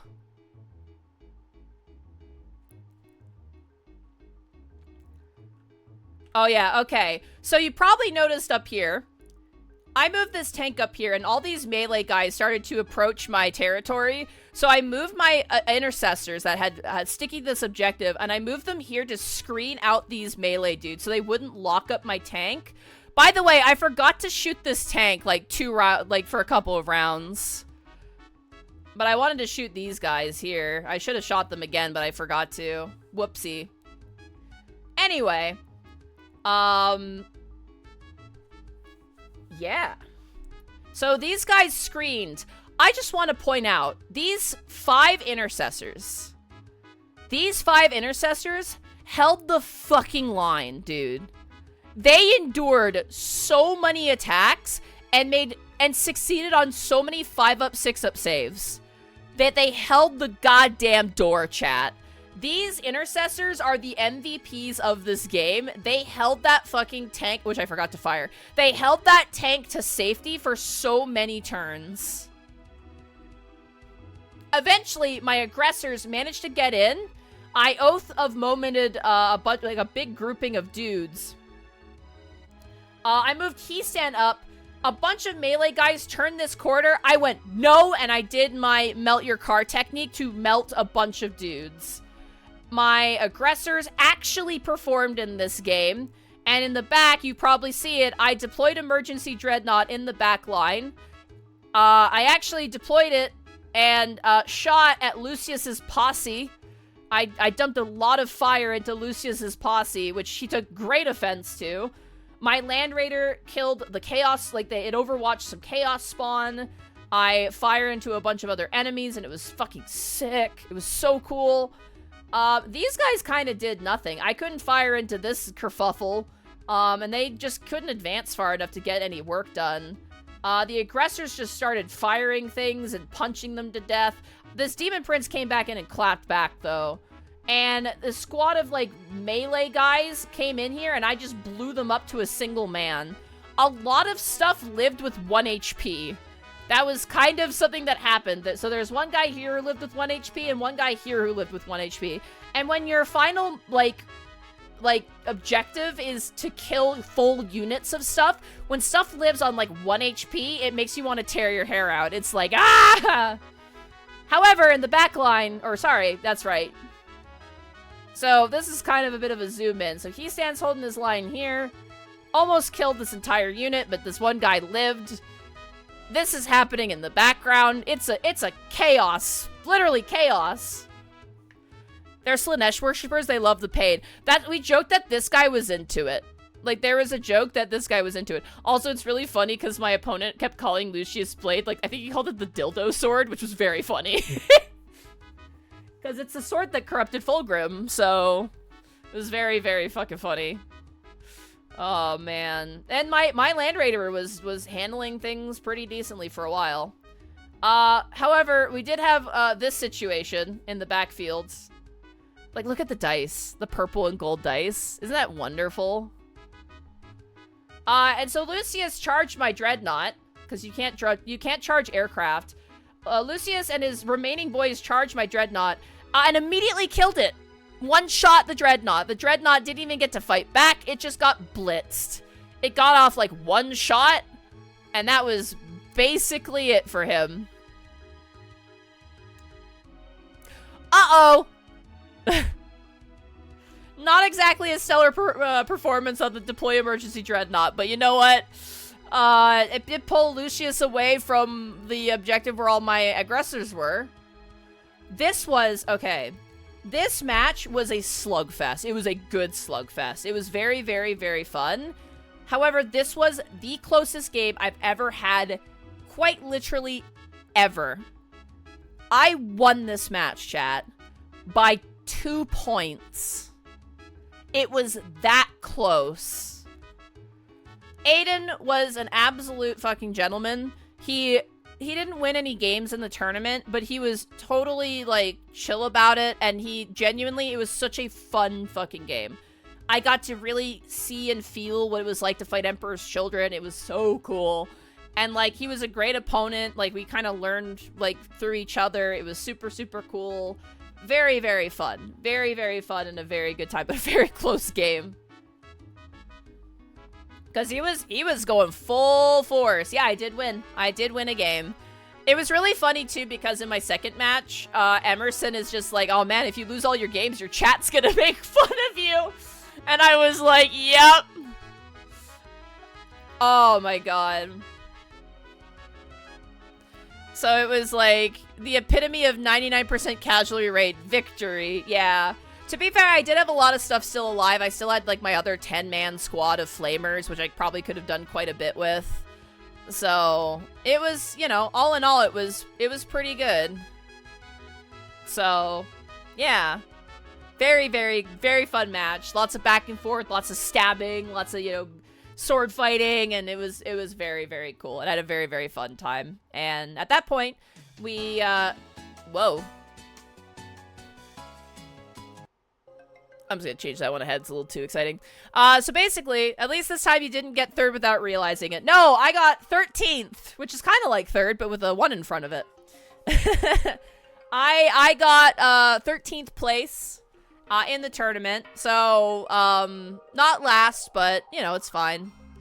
There's one important question. Did you have fun? This tournament, okay, this is where I talk about my feelings on my list. I will say this right now. I enjoyed playing my salamanders more than my knights. That doesn't mean I like the salamanders more than the knights. I just really enjoyed playing this because there was more stuff I felt I could do, which is a problem with knights. Knights are, don't get me wrong, it is very empowering to play a big, stompy, awesome Sarasis knight. However, because of the lack of models that you do have in the army, it feels like your action economy is a little bit, like, stifled. So that's like the only downside, but I really, really enjoyed playing this army because it felt like a salamander army. You know what I mean? Like, it felt very rewarding in that regard. Knights play checkers in a chess tournament. It's a learning curve to make work. Yeah, 100%. Like, really good knight players, like, composition-wise, like, my knight list is not very good. But it teaches me the game, and that's, like, an important part of it. And I love my Sarasis knights. I love my armigers. Honestly, I think if I ever, like, I'm gonna be playing my knights again, obviously, but, like, I want to, like, build more towards armigers, I think. Like, maybe get some stuff to support armigers better, because I do love armigers a lot. They're really, really fun. Ooh, sorry, my eye is itchy. Ah. But all in all, this tournament was amazing. Super, super fun. Really good wide breadth of armies. You know, some people were bringing sweat lists, but it wasn't like, you know, it wasn't like brutal. But like, I really enjoyed playing my list. I'll talk about like what I want to change and stuff at the end, but like, it was fun. It was super fun. I had a blast. So, we all pitched in, we helped clean up. I ended up chatting with a bunch of people. Sorry, 1 second, I'm clicking around. I ended up chatting with a bunch of people. I did tell some folks about my Custom Space Marine chapter. The vibes were good. Like, there are some people who I talked to at the tournament, and I'm just like, I don't think they're gonna, like, rip me apart for this. And, like, me and Emerson ended up talking about it, like, after the tournament, like, outside the pub for, like, a while. It was very fun. And I appreciate you listening to me pop off, Angel. I do appreciate that. You, like, because I yap. When I talk about my Custom Space Marine chapter, I tend to yap, as chat is very aware of. But, yeah, no, it was super fun. We ended up cleaning up everything. The nice thing about the venue is that, like, and also the people who were there is, like, people are very good about, like, cleaning everything up and, like, putting everything away, like, the tables and, like, you know, glasses and stuff, because, like, we'd go down to the bar and we'd bring up glasses. We'd bring all the glasses back down. I'm a lore nerd. Horror, I play Deathwatch. I crave more homebrew lore. Oh, God. Yeah, you're gonna feast, I'm sure. VTubers are professional yappers. We sure are. Wow, wow, wow, wow, wow, wow, wow, wow. Funnily enough, I read Rin's World and there's a lady in love with Pedro Cantor. Lol, made me think of the brothers Albatross. There's a few times women are like, damn, if only. In fact, in the Horus Heresy, like, there's a remembrancer named Mercedes who finds Loken very attractive. And ironically, Loken also finds her attractive, but in, like, a Space Marine-y way. Like, it's very interesting. And then there's a woman called Ufrati Keeler who straight up just says that Torgadon, she thinks that he's the handsomest Luna Wolf and stuff like that. So it happens. It's great. It's super fun. Aw, take care, Sir Tex. Thank you so much for coming. I'm hoping to write more chapters now that I am no longer painting. I will be painting more models, but now it's like I don't have to paint for a date. You know what I mean?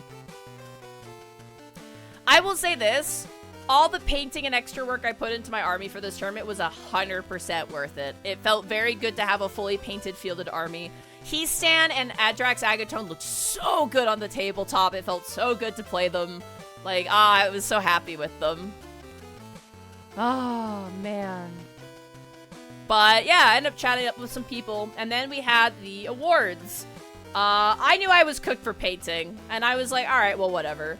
It was kind of like, I had 3 really good matches. I had a lot of fun. I got to play against Emperor's Children. Like, that was like, okay, I've won. Like, I'm like, yes, I beat the Emperors, but I played against Emperor's Children. To me, that was the victory of the night. I was like, I learned a lot about my army. I learned what I really like to play. I really enjoyed my time, and that was like the biggest thing. So for the person who won the overall tournament, of course, that went to John Warhammer. The winner was a professional painter. With the one who painted yeah, we were all cooked. I was gonna say, the Tyrannid model that I voted for, it won. That model was so fucking cool, though. Like, genuine. The winner was a professional painter. We were all cooked. It was so fucking cool. Super cool. Super duper duper cool. It was so good, man. Oh. So, I was cooked. The Tyrannid model that I voted for won. And then, Aiden, who was my last opponent, won what was called the Smoking Boots Award, which basically was, like, he got last place, but he stuck it all through, right? He never... I don't think once Aiden was like, this shit is unfair or upset. Like, he was having... He seemed like he was having a good time. And he was very fun to play against. So, I hope he plays again. I really want to... I want to play against him again, because he's also really fun to play against. However, when they were announcing the awards, basically they had a bunch of prizes. They had a bunch of Warhammer models. They had, like, some mugs, some paintbrushes... and I think some other stuff. I can't remember exactly what. So no matter what, people would walk away with a prize. However, the people who won the awards got to pick the prizes. But the first award was the Best Player Attitude Award. And I won that. I won the Best Player Attitude Award, which I actually was genuinely shocked about. I wasn't expecting it at all. And I was like, what did I do? I was like, what the fuck did I do? I was just having a good time, but yeah, I got a trophy and everything.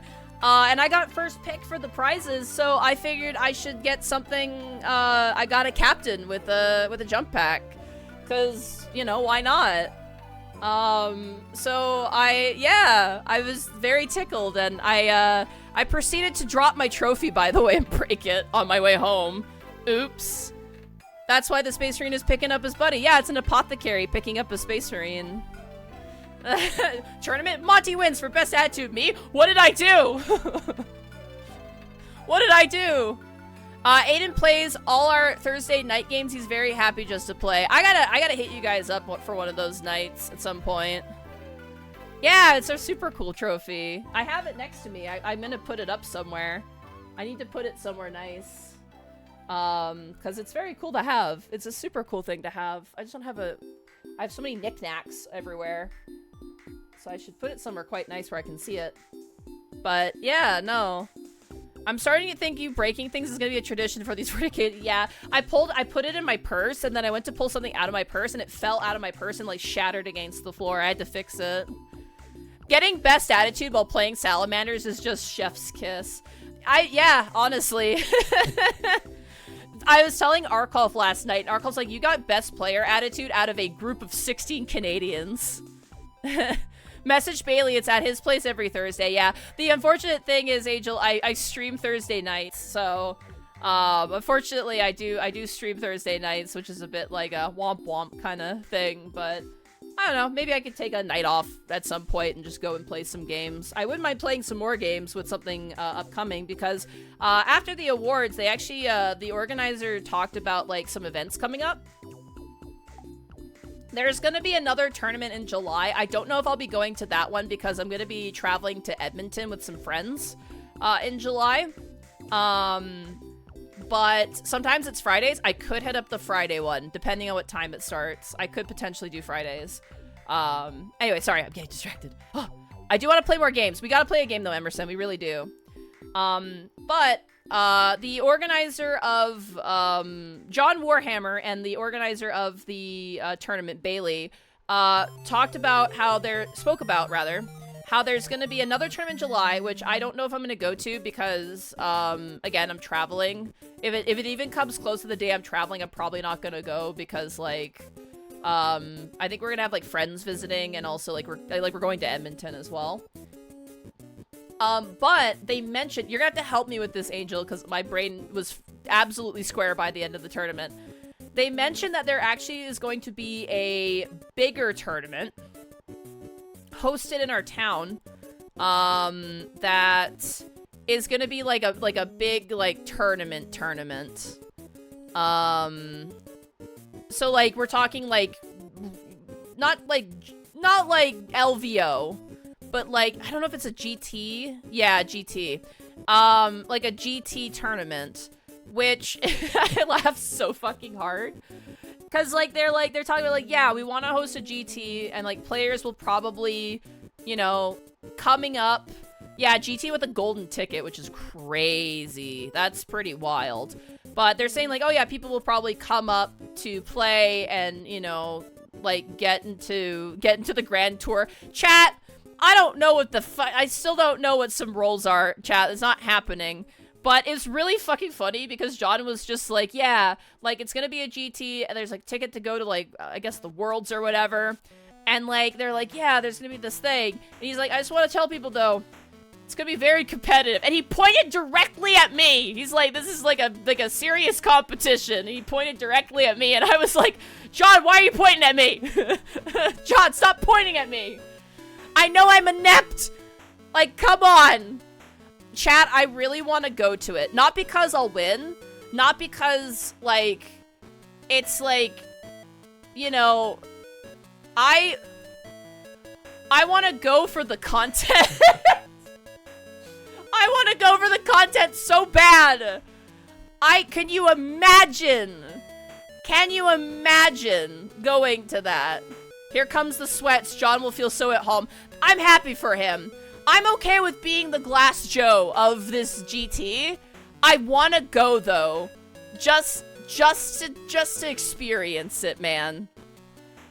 I think it would be great, but I do need to have my training arc, which was great because when I was talking with Emerson and John Warhammer outside of the pub, John Warhammer's like, hey, we should just play a game, like where I'm not playing my fucking sweaty ass Necron list. And I'm like, that would be fun. And I'm like, it'd be good for learning. So I actually need to add him as a friend on Facebook still, because I have a Facebook. But I need to add him as a friend on Facebook and try to get some games in with John for, like, my literal training arc, chat. I want to play against you again, Emerson. I need to get some more games under my belt. I know that there's potentially another league starting, so I don't know if and when and how I can get to be a part of that. I'm probably going to pester Bailey about it. When he said he had Space Marines, all of us got so confused. He says he has 7 armies, he said. Which is interesting. John Warhammer offered to be your King Kai. You gotta do it. Listen, he was also, he was a little bit, you know, inebriated when he offered, because he was hanging out with his friends after the tournament at the pub, which, John Warhammer has fun at these events. Good for him. But, you know, I definitely want to take him up on just, like, the learning part of it. Like, how to get faster. And, like, all the tips and advice he's given me was a little, yeah, he was having a good time. He was having a good time. He was also just like, is this your car? Oh, shit, I'm leaning on your car. Like, it was so funny. But, like, he's like, we need to play. He's like, we need to just play a game that isn't, like, in a tournament. And I'm like, I agree. We absolutely should play again. Maybe a game where you don't table me in 2 turns. That'd be nice. That'd be pretty great. I will say this, though. I gotta, like, kind of figure out what I would want to run there. In terms of, like, my army list composition, while it was hilarious as shit, while it was incredibly funny, I probably am not going to be running the Stormraven gunship. These are very cute. Oh, I do not like this song. Sorry, song. There we go.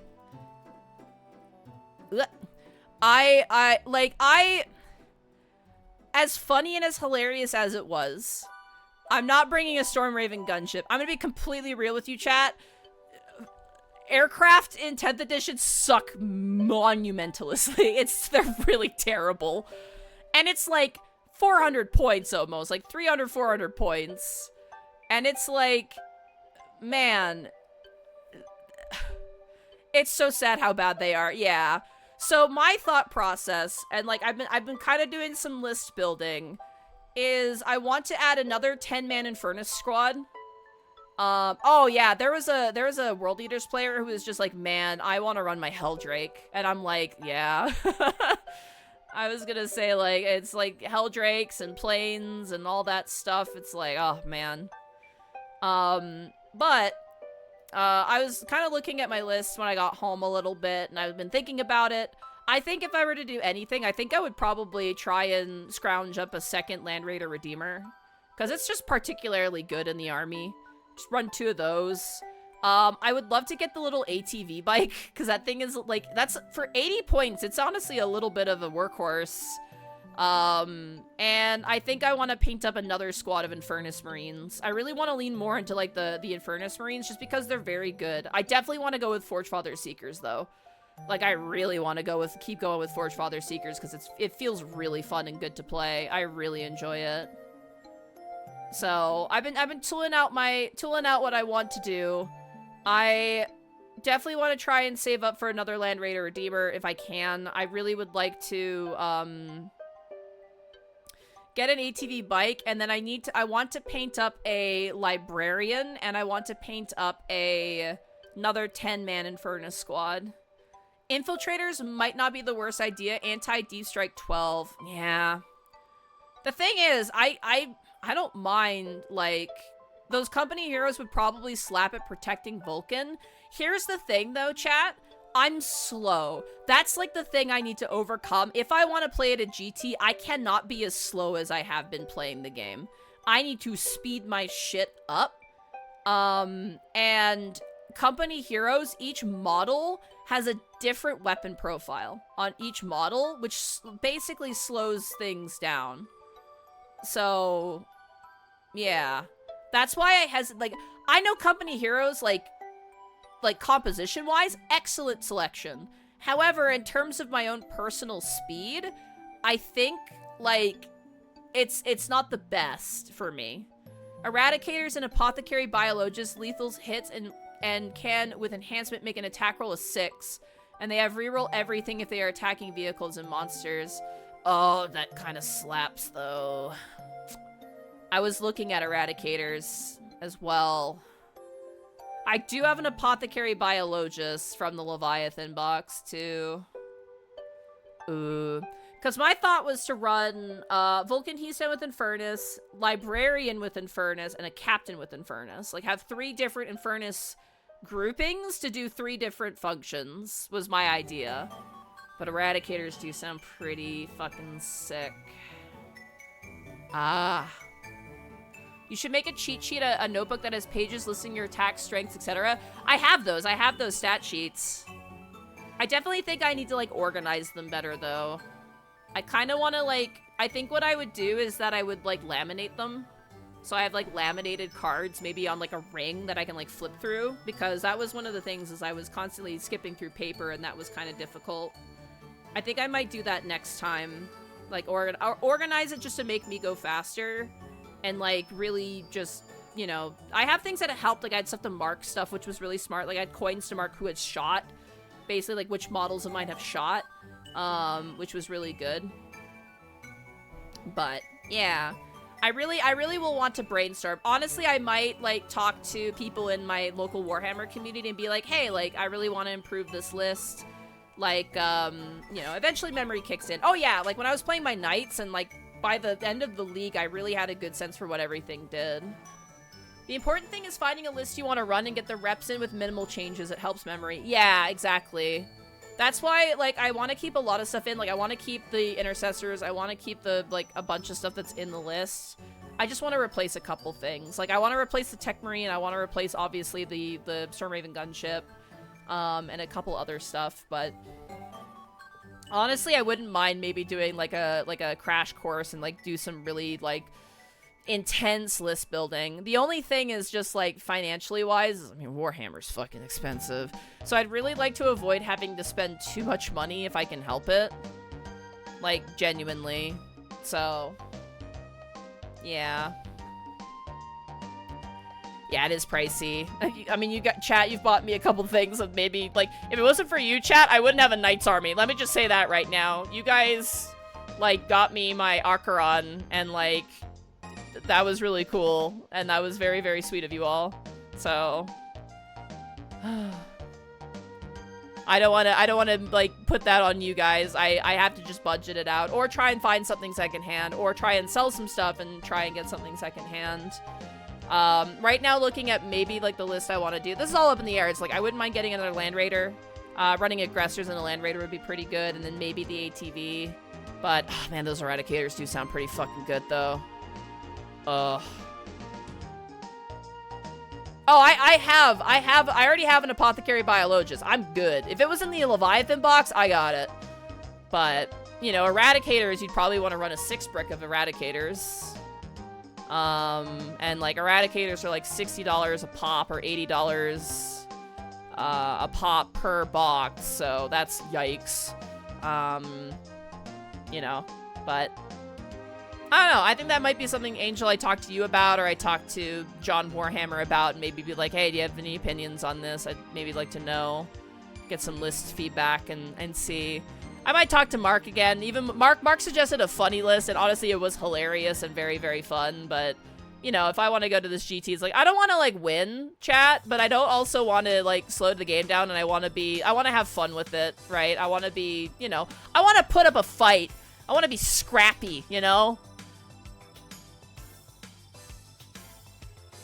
Shame you can't run Adrax and his lesser-known twin, Agrax. Stop bullying me, the Skeleton King Nero. Stop it! You know what's messed up, Skeleton King Nero? I went to check my painting list, which I have, like, my list of models that I've painted and I need to paint, and I had it as Agrax in the list, and I was like, son of a bitch. It has perfectly wedged itself into my brain. Ah. Man. I do have an Apothecary Biologist. This is how we get to the arc where Vulcan Hesan orders the death of a Satan and it works. Dude, I wish I could have unleashed the Melt Your Car strat into a Satan just to see if it would live. It probably would, but oh my god. So many dice, too.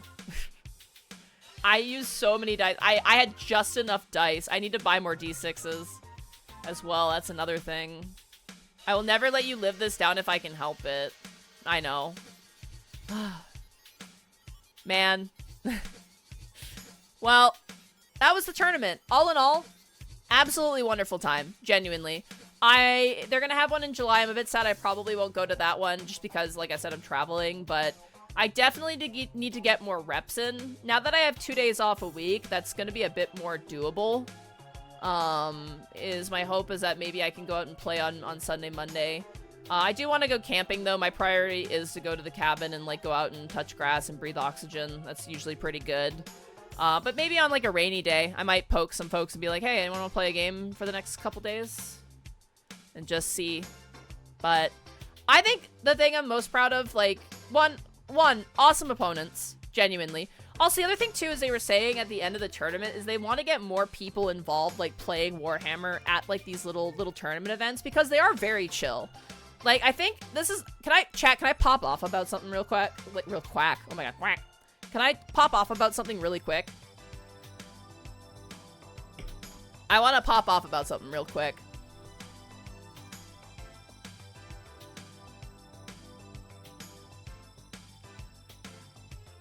I want permission from chat so I can blame them if they get mad. Okay, so basically, I think, this is my opinion, I think people have too much of a negative context for Warhammer tournaments.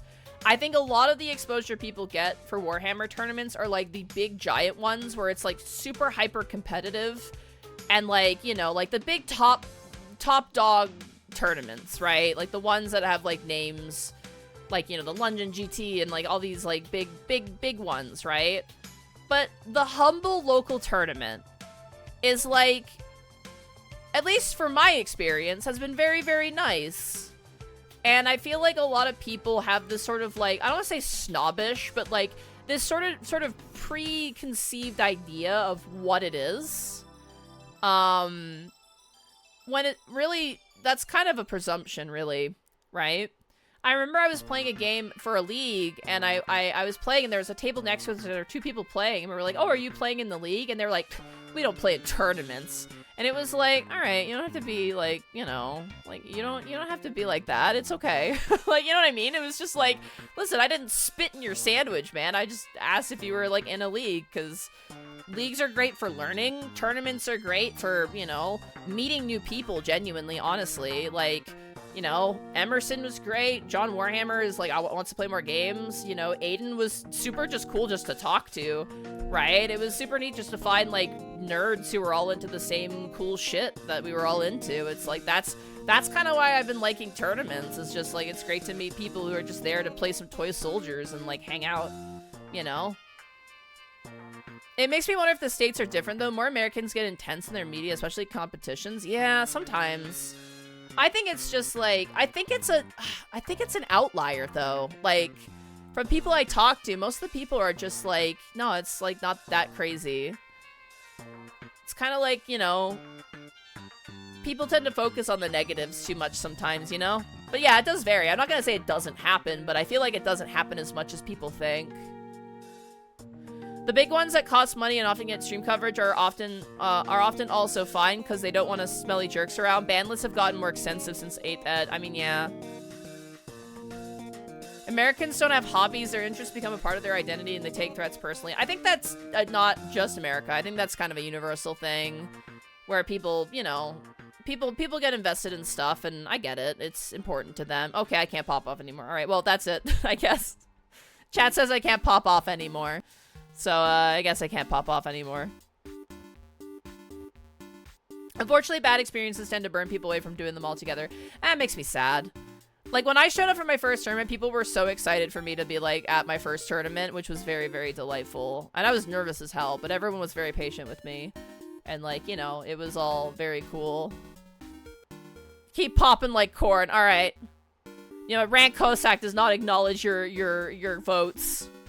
Anarchy, says Ron Kosak. Now, as an American, I take polite offense to that. I don't think it's just America. There's people in Canada who probably do it too. Like,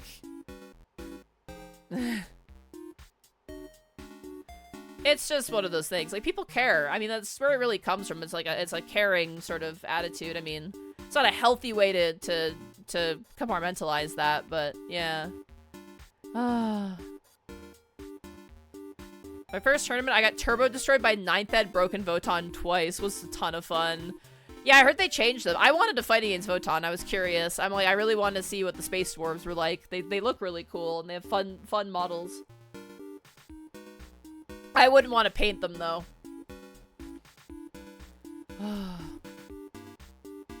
I need to play more 40k matches. I've only played like 1 in TTS. I mean, that's a valid way to play, too. Again, my opinion, here's me. A league and a tournament are a good excuse to play lots of games with lots of different people. I haven't had a single game where I had an opponent where I, like, could not stand them. How many people did you kill? 1. Only 1. They got better.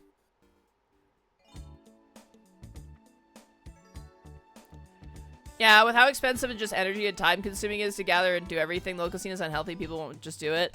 Our local scene is pretty open to, like, proxies and stuff, and, like, you know, it's pretty chill. Dude, I fought a Space Marine army that was entirely 3D printed out and, like, not even fully painted, so, you know. I don't know. I'm having fun. And plus, 11th edition is coming out, which I think, I was talking to folks, I'm like, 11th edition is going to be fun because hopefully that brings more people into the game. Like, that's, when 10th edition came out, I wanted to play again, but time was like, nope. I played in 9th. That was my first time I played, and then I never was able to get around to playing in 10th until right at the end, but I'm very excited for 11th. I'm curious to see some of the changes, and once 11th comes out, I really, really want to dive into 11th. I did not get best painted. No, I got destroyed. Death by Chair, or Daniel Bonin. Sorry, I saw Death by Chair. They both have red names. I'm so sorry. I did not get best painted, but I did get best player attitude. I almost said team attitude. I'm not in a team. Have you heard of any of the changes? I haven't been, like, religiously following it, but, like, Battle Shock is changing. Charges are different. There's some tweaks and stuff.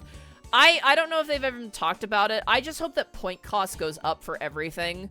My biggest issue I have, like, playing Warhammer is it just feels like 2,000 points is just so much. Like, yeah, there was a professional painter at the tournament, and while I did go to art school, I am not a professional miniature painter, alas, and I have hand tremors, which is my excuse, but, you know.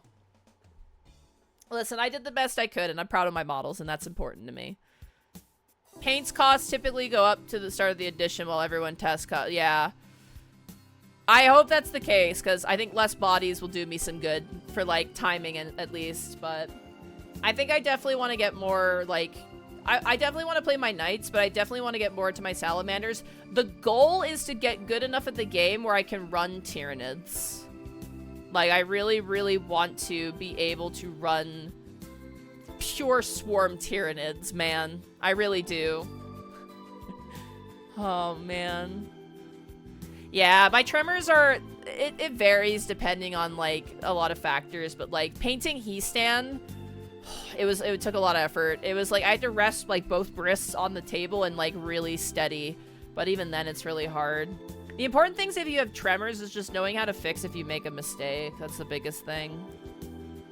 Horde is fun. Best advice, sit down often. Yeah, I think at any tournament when your opponent is having their turn, you should sit down. I think that's the most important thing to do. Man. But yeah, that was my tournament. It was very fun. I am going to keep my nose to the ground about the league. I'm going to sniff around for that. I probably should check the Facebook today, actually, after stream. I slept for like 12 hours. I was so exhausted when I got home. I hung out with like some friends on call for a bit, and then I had a almost hour-long shower because I was so tired. And then I went to bed and I passed out. And then I didn't set my alarm, chat. I woke up at like 5. I was so tired. And I still feel tired. I still feel it. Like, my hips still hurt from standing for so long. And, like, I think I might have come down with maybe a little bit of a cold. I was kind of feeling it a couple days ago. I wasn't sick, but, like, the smoke came through my town and it thrashed up my throat. So, AM or PM? PM. I woke up super late. I got burnt out, but I sure did. Yeah, I slept a lot. But I guess I needed it, so... Went out, got some groceries, came back, made a slideshow, and now here we are, chat. But, yeah. If I ever get minis, I'd have to get them pre-painted, which is heresy, I know, but that's the only way for me. I mean, that's fine, too. I mean, people buy secondhand armies entirely painted, so... I like the painting process. I think, you know, it's kind of like... Especially looking at, like, Agrax and Heastan and my Dreadnought, it's just like... There's something about it, at least for me. I'm not saying this is the way it is, but, like, there's something about it for me where it's just like, that's my Adrax Agatone. That's my Dreadnought. You know? It's like, that's, you know, there are many like it, but this one is mine, is the feeling I get. Like, it's so cool. And I like painting. I really like painting. I do want to do more writing now that painting is kind of over, but... I definitely should, on a good day, do some more painting. Priming and airbrushing outside is really fun.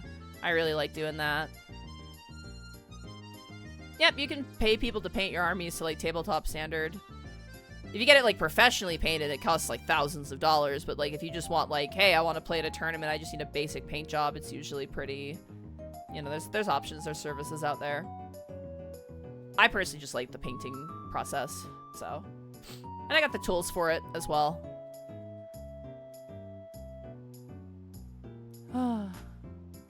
I'm just not a painter. You are. You just gotta do it. Like, you gotta do it bad first, Tiny Silky Moth. It's the only way you're gonna get better. People are like, oh, I can't draw. And it's like, no, you absolutely can. The concern you have is that you're not gonna be good at it right away. And no one ever is. Some people, you know, pick up stuff really quickly. You know, and people mistake that kind of just for innate talent, but ultimately, like, you know, I look at my first mini I ever painted and it was like shit. But it was my piece of shit, you know what I mean?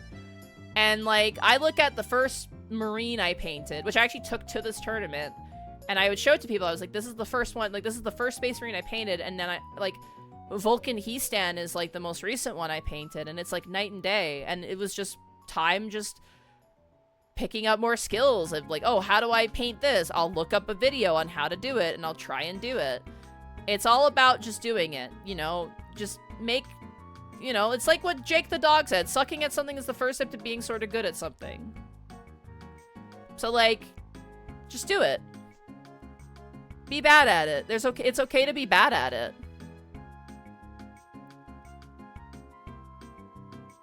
Shiny nose pads is an easy thing to draw. I'm gonna ban you, Nick of the Hill.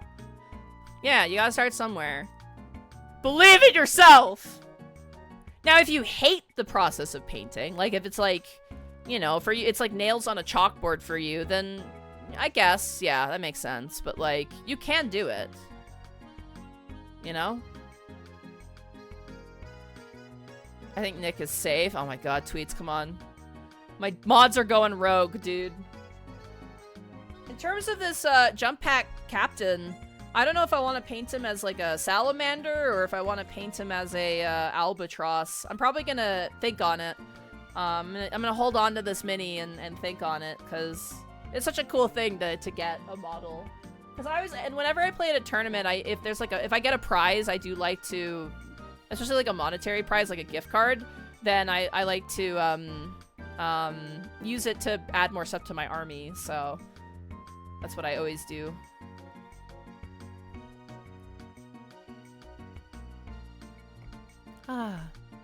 Dragon wings would go hard. I mean, yeah, they would. I'd have to find like a place to get them. I like to go really dragony with my salamanders. It's very, very cool. But yeah, in terms of painting projects next, I think I want to see, because May, June, July, August. The GT, I think, is in August. So I think I want to try and get a list figured out by this month, I think, for the GT. And then from there, plan out playing and painting the army. Yeah, you gotta sacrifice your tears to the art demons. Exactly. Yeah. So I think my plan right now is I want to take a little break, just because, you know, I've been kind of cramming for this tournament, and I had a lot of fun. It was totally worth it. But I think I want to really do list building right now and figure out what might be good, and I might talk to some people and basically be like, hey, like, give me your thoughts. Like, I really like this part of the army. I really liked having the Infernus Marines. I really would love to maybe run more of them, but maybe I drop that for the Eradicators with the Apothecary Biologist, maybe. I don't know. There's lots of options. I should probably look and become more familiar with stuff, but yeah, it's cool. It's really, really cool, and I'm having a lot of fun. And chat, I will say this, I'm gonna grab you. Chat, I'm grabbing you. I'm grabbing you, chat. Chat, you're getting grabbed. Chat, you're getting grabbed. Chat, I just want to say, I won't be sappy and weird, but thank you guys so much for being, like, so supportive of, like, this hobby for me, genuinely. I've said it a few times before, and I've mentioned it a bit in passing, that, oh my gosh, Fringe type, no, you're rating it right as I'm getting very emotional. Oh no! Oh, Fringe! Speaking of people who support our hobbies, hello, Fringe. I'm just finishing out talking about I went to a Warhammer tournament yesterday, and so, damn it, Millie, number 471, yeah, 470 to 1 to 470 were failures, and you just had to mess it up and add another list of failure. Gamma Leo, thank you so much for the tier 1 sub. Thank you so much. I'll admit I've been burned down on Warhammer, but I'm glad it's been good for you. Like I said, 2025 was a terrible year. I like fucking awful year for very personal reasons. I feel healthier with this hobby. It's making me go outside. It's making me, you know, go outside my comfort zone, you know, like I went to a pub. I don't go to bars or anything like that. And like, it's making me go outside. It's making me like have something that's not, you know, again, I love D&D. I fucking love D&D and I love Unexpectables, but it's like, it's nice to have something that is just something I can do for me. And while I do these like little vlog things, it's been very, very healthy for me. And I just want to say, chat, thank you guys so much for being very supportive in that regard. You know, change is scary. Change is, you know, sometimes people don't like it. But sometimes, chat, I get into stuff or I do things, you know, healthy things. And you guys are really been quite supportive about Zan as well. Oh my goodness. And Arcall, oh no, everyone's rating me as I'm talking so emotionally. Hello, Vomit. Yeah, I'm vomiting out feelings right now a little bit to my chat. Oh, Bosco. Speaking of people who fucking helped arm me with a bunch of Warhammer. Hello, Bosco, how are you? We were just talking about, there's gonna be a GT in my town, and I'm just talking about, like, emotional vulnerability! Vomit! Oh my god. Blackfoot Ferret, thank you so much for the tier 3 sub for 97 months. They knew the taste of the Grimace Shake. Dude, I still gotta try that thing. Is that like a seasonal thing for the Grimace Shake? Hate to interrupt my feeling emotional with the Grimace Shake, but... Oh, man. Taking care of my henchmen. I'm gonna go out for a drive. Hell yeah. Have a good drive. Drive safe. I, like, again, genuinely, again, I know that change can be scary. I know that, oh, Sparta Love Goes. I think you're thinking tier 1 sub to Fringe type. Thank you so much. I know that change can be scary. I know that, like, and there's going to be a lot of changes this year. Nothing crazy, but a lot of stuff is going to be happening in, like, the next bit of time. My full VTuber is due to be finished potentially this week. It's, like, we're on the precipice of having my full model debut, chat. Like, genuinely. We're getting quite close to that. Additionally, like... with the Warhammer stuff, it's been... I'm just glad people have been so supportive of it. And, like, I've been reading books, I've been painting, It's nice to have something that, you know, it's just what it is. You know what I mean? And this has been very rewarding and very, very fun for me. And after 2025, which was a literal nightmare, it's so nice to have something that, like, I'm enjoying that I can share with you, and you guys are so... like, accepting and eager and happy for me, genuinely. You know, if it's not your thing, I totally understand that. I absolutely understand that. And we'll always be doing other stuff, right? Like, we're not playing only Warhammer games, right? We're playing, like, Tomodachi Life, and we're playing, like, Final Fantasy games and stuff like that. And, like, I have other games I want to play planned. Like, we're doing all sorts of stuff here, right? And, like... And I just want to say I'm really glad that you guys just want to be along for the ride for that. It means a lot to me, and I'm glad I get to share it with you, I guess, is what I'm meaning to say at the end of the day. And I'm glad you guys have been enjoying, you guys have been enjoying the journey I've been taking with this, and, like, you know, I think the thing that's been really, really fun is that I've been seeing a lot more people posting in the miniature painting channel of the Discord, and that's really awesome, honestly, to see. I was actually talking with some friends, and I kind of want to host, like, I don't want to do, like, a painting competition, but I think I'd love to bring some sort of, like, painting event would be kind of fun to do, in the community, I think. Like, not just for Warhammer, but any, like, miniature painting, like, game or something like that, I think would be really, really, really cool. Your Warhammer journey has legit been a lot of fun to witness. I look forward to these streams because it's fun to talk about the game and see the positive side of the community. And I think that, for me, is what the important part is for me, is just how positive it's been. Been a very, very positive experience. I hope you enjoy your hobbies, are super fun and rewarding. All of us are happy to be here with you. That's the nice thing. Our local scene is very good. Like, holy Hannah. Here to take pictures of in and spam the chat. Hey, I mean, you're welcome to, Angel, if you want to post what you've been working on, absolutely. What is the Discord? I'll grab that for you right here. Discord. Yeah, you can come and join. We got, like, painting and stuff. It's pretty fun. I also write my custom Space Marine chapter there if you want to read that. But, yeah, I was thinking maybe we could do some sort of painting thing.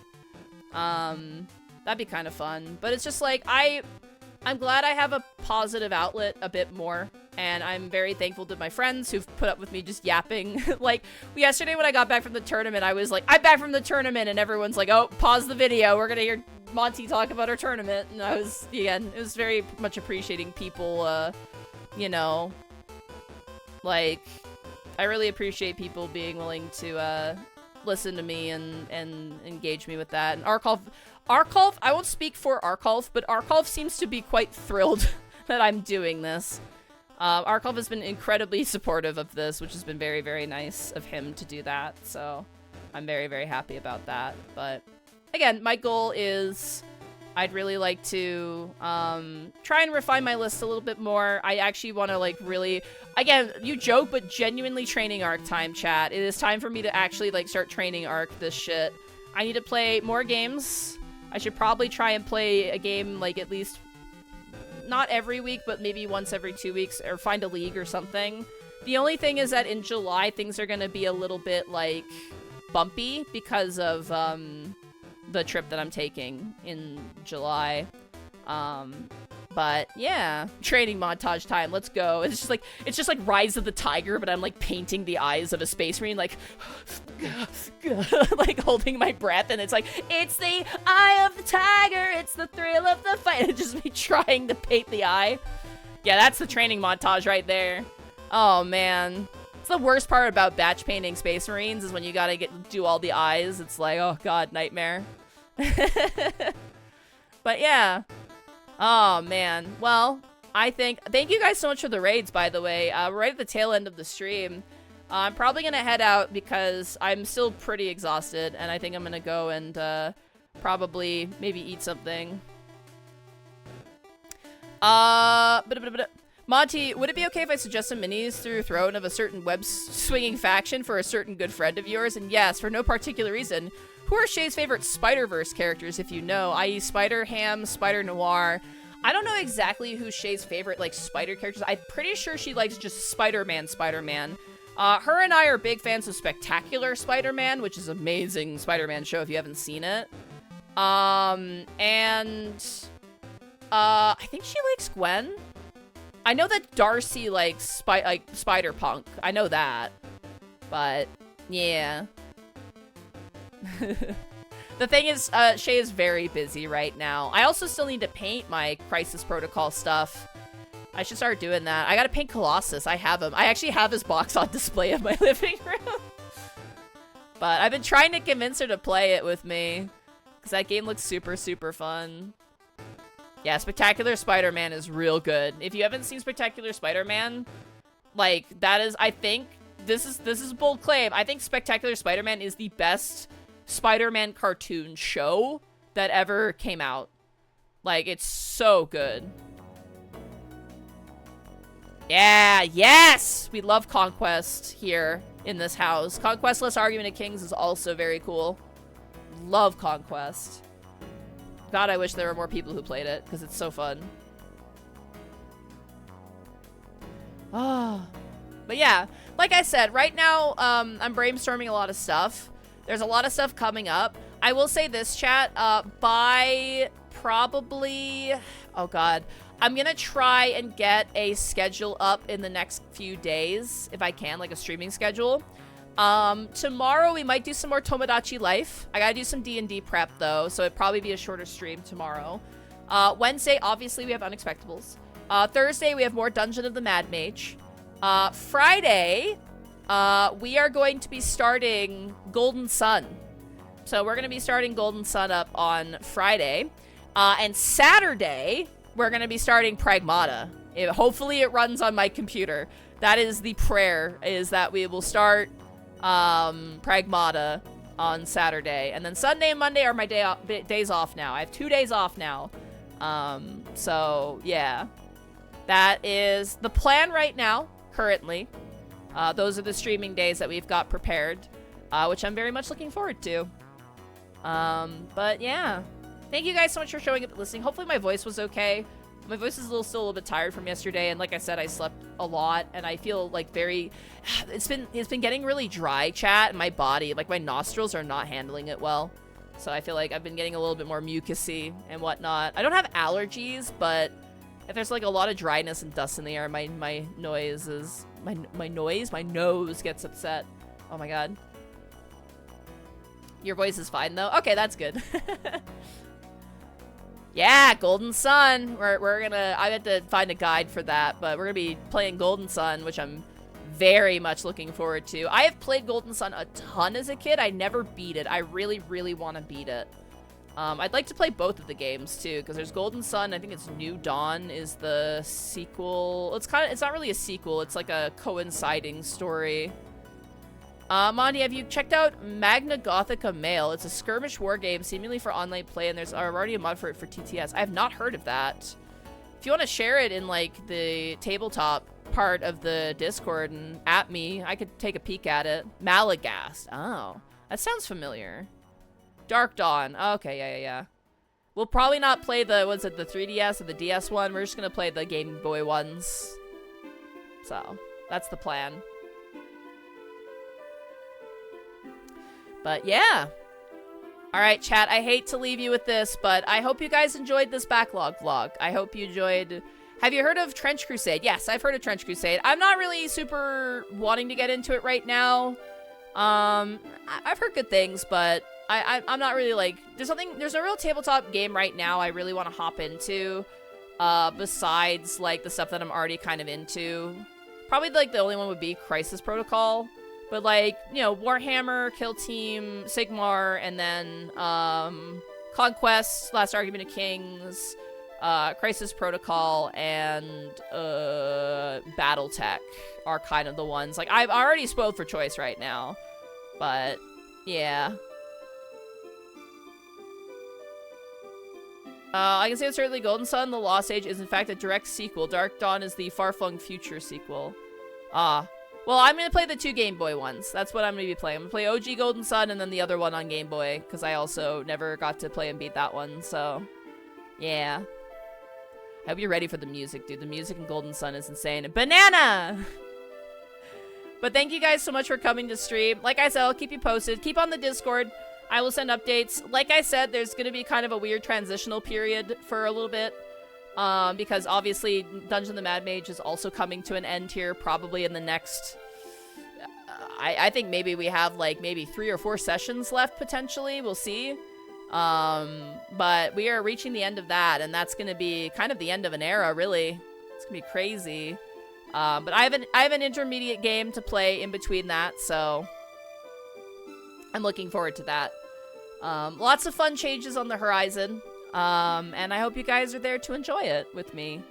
But in the meantime, we are going to end the stream here. And who do we want to raid? Who's on?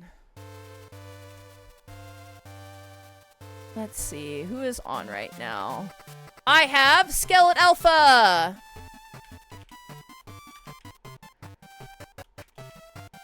We have Skeleton Alpha! What should our raid message be?